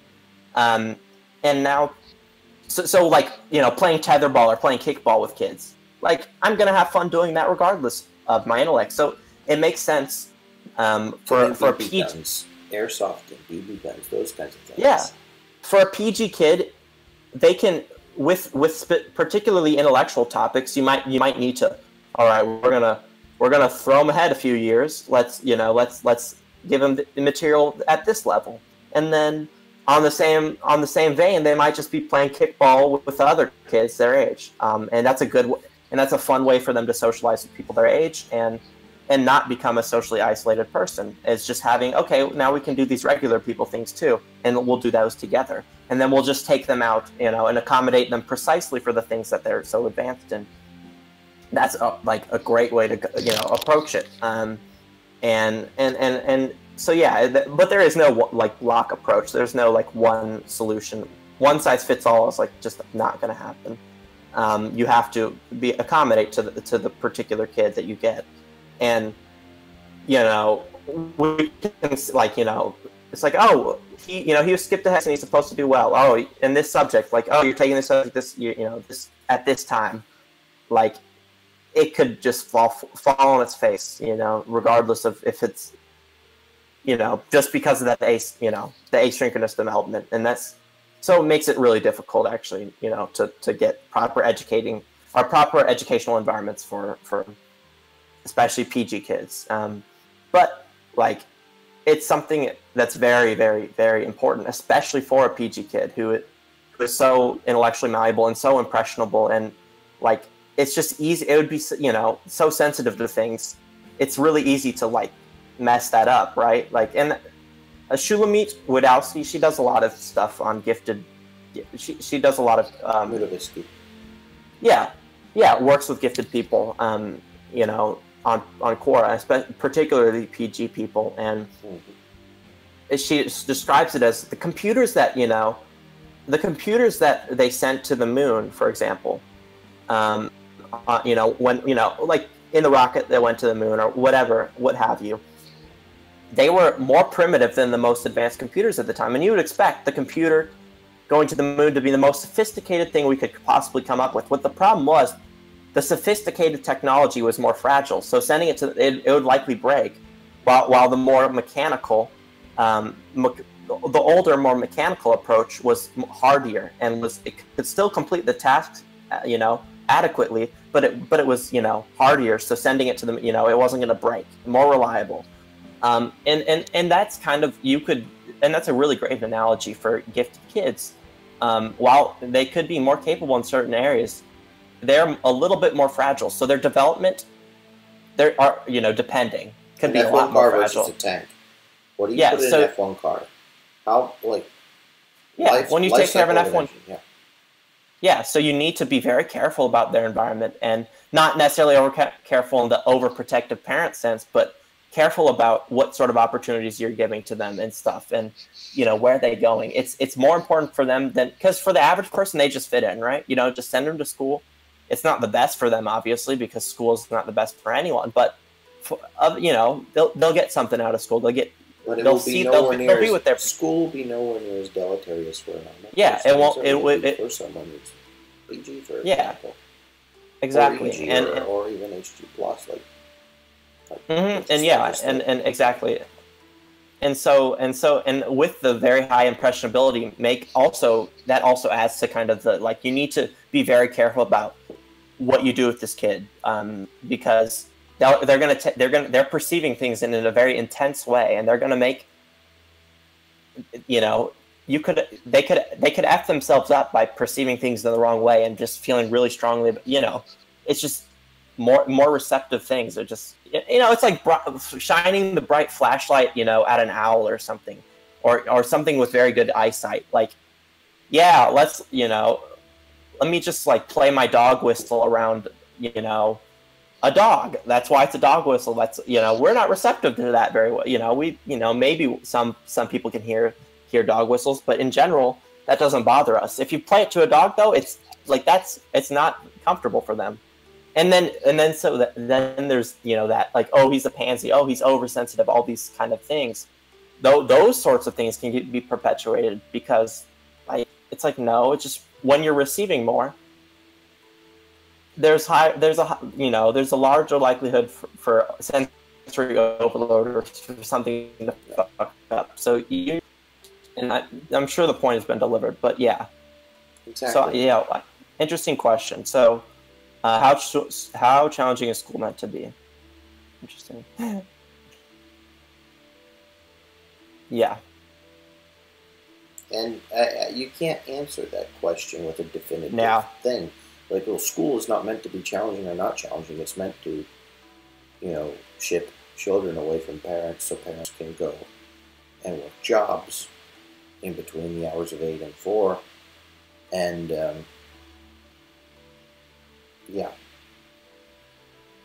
if you learn something along the way, great. If not, it's not like you're not going to be onboarded into work anyway and learn in a matter of a couple of weeks the same amount that could be taught you in 4 years of school. Mm-hmm. So just have your education. The thing is developmentally appropriate. Mm-hmm. There's this idea about humanity that we're always exploring, and wherever we happen to be, not everyone is an explorer per se, but in order to be in an ideal state, we need to be doing something that's challenging enough to stimulate us, but not so challenging as to be impossible. Yep. So basically, you will learn something when you're in a flow state. You will grow in a flow state. The whole thing is you want to match the environment with the ability, and then just push it a little bit. Match the environment with the ability, but don't fence the learner in. Let the learner explore, starting at a developmentally appropriate place, and you will remain in a developmentally appropriate place because he's not going to be able to go past the point of it being developmentally appropriate. That's when you just shut down. But then once you're in that particular place where you can just go and suck the information up, and this is exactly what I need, and this is exactly what I can struggle with and work with, and whatever it happens to be, And then once that ends up getting boring, well, then it's like, well, I guess you've learned all there is to learn in that particular scenario. Unless you get a little change of scenery or change of information or whatever, you're gonna be bored with whatever this happens to be.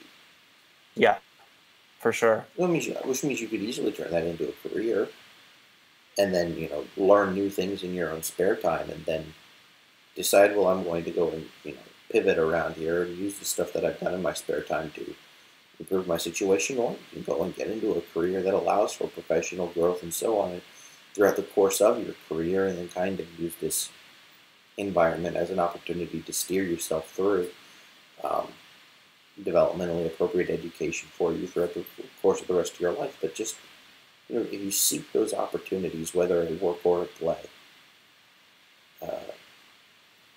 you'll eventually find whatever it happens to be, and I guarantee you the majority of it, if not all of it, won't be at school.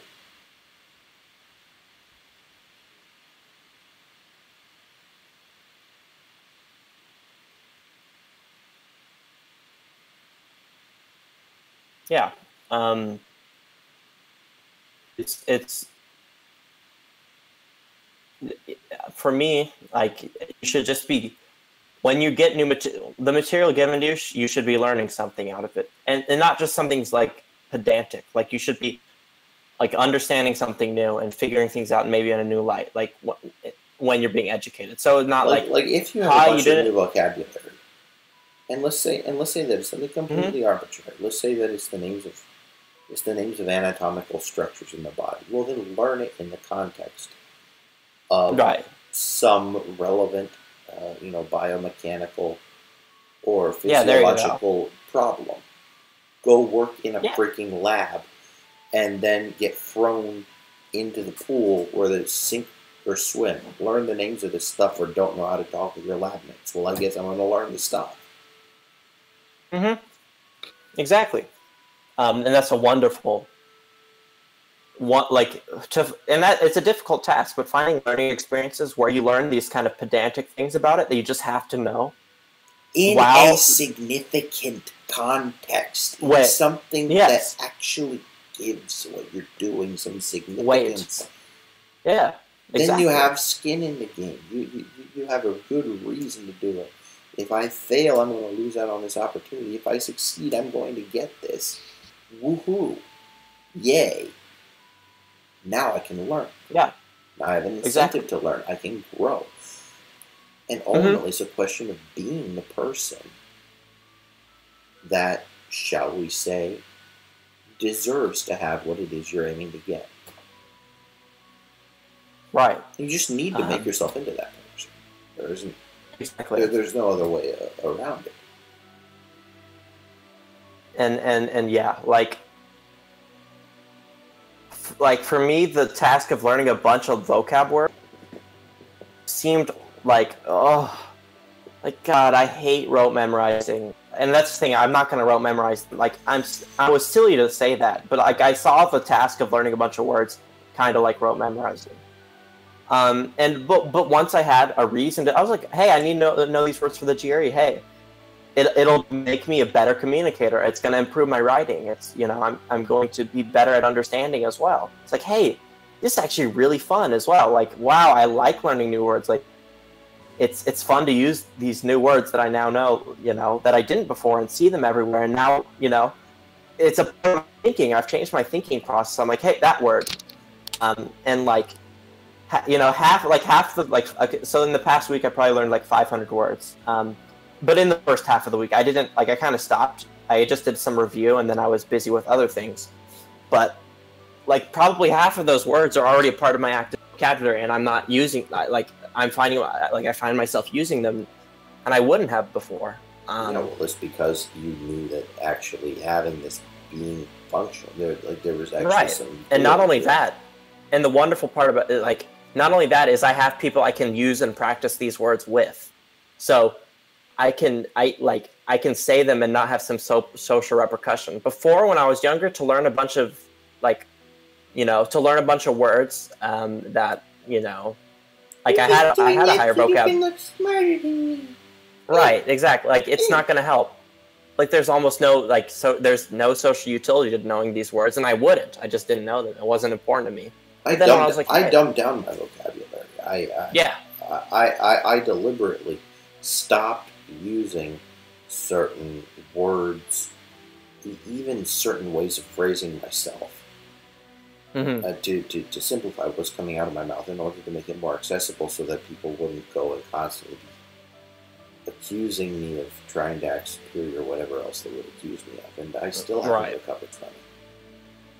Yeah, exactly. I still have different ways of phrasing myself that I wouldn't have had I not adjusted my communication style to fit what was socially acceptable at any given particular point. Right, exactly. And yeah, like I love learning these new words, and I find that I'm a sponge for words and language in general. Like it just feels great to learn, but at the same time, I know like I can't use these, I can't use them with everyone, and that's so I like, and that's I don't know. That's an interesting like social, like that's a thing with PG kids, especially the kids, is like learning is wonderful, and they love learning new things, and we love learning new things, and it's great. But in the pursuit of doing that, if you pursue it too strongly and you get too wrapped up in things, you just will socially like you leave everyone behind basically socially. And then you describe your uncle kind of similar to this way, where it's just they're in an intellectual land, and they've developed their thoughts spent so much time doing this thing that other people don't do almost at all sometimes. When you get into a social situation, you're like what, like you've just, you feel like an alien, and that's almost like what it's like, an alien or something. Double-edged sword of learning more, but still, with the mentally appropriate education, you get the wonders of learning more, and that appreciation, as well as the way to deal, as well as the maturity to know when to apply that information, when to use it, when to not say those words, when to say those words, etc. When to let out your intellectual pressure, etc. And that like but it is like kind of, it can be socially, it can be a double-edged sword to be interested in learning a lot. So yeah, it's a real balancing act, to be honest. It's like a hard parenting, like it's hard to parent, especially when especially if the parents aren't gifted, or they aren't even close to the level of giftedness of their kid. Like that's when it really will, like that's when it becomes like, that's when I kind of worry, and then it kind of, we'll see what happens, but those situations can be quite complex. Okay. So we're already past the point of it being midnight over here. So I'm going to suggest that we take Stephen's words so very seriously with a little illustration about proper balance. So if any of you wants to take a video of yourself riding a unicycle, balancing on the middle of a teeter-totter while balancing a broomstick on your nose, I would be very interested in seeing that. I would too. Yeah, the blooper reel. Yeah, the blooper reel, and the blooper reel certainly. That would be demonstrative of the kind of a balancing that it takes in order to be able to assimilate all the different aspects of a healthy life together if you happen to be gifted. So good luck, guys. Good luck, guys. I think it'd be easier to, especially with no context at the beginning, to learn how to do the circus trick. But since likelihood is pretty much anybody that has gotten to this point in the video is going to wind up having to learn to do the balancing act for real. I hope that us reminiscing about things that have happened to us and sharing a little bit of our own lives and responding to these things is helpful. Yep. Hopefully so. Thank you, everyone, for tuning in. Thank you, Stephen, for participating via video chat. And we'll look forward to seeing you later. Specifically, Monday night at 9:30 p.m. Eastern Time.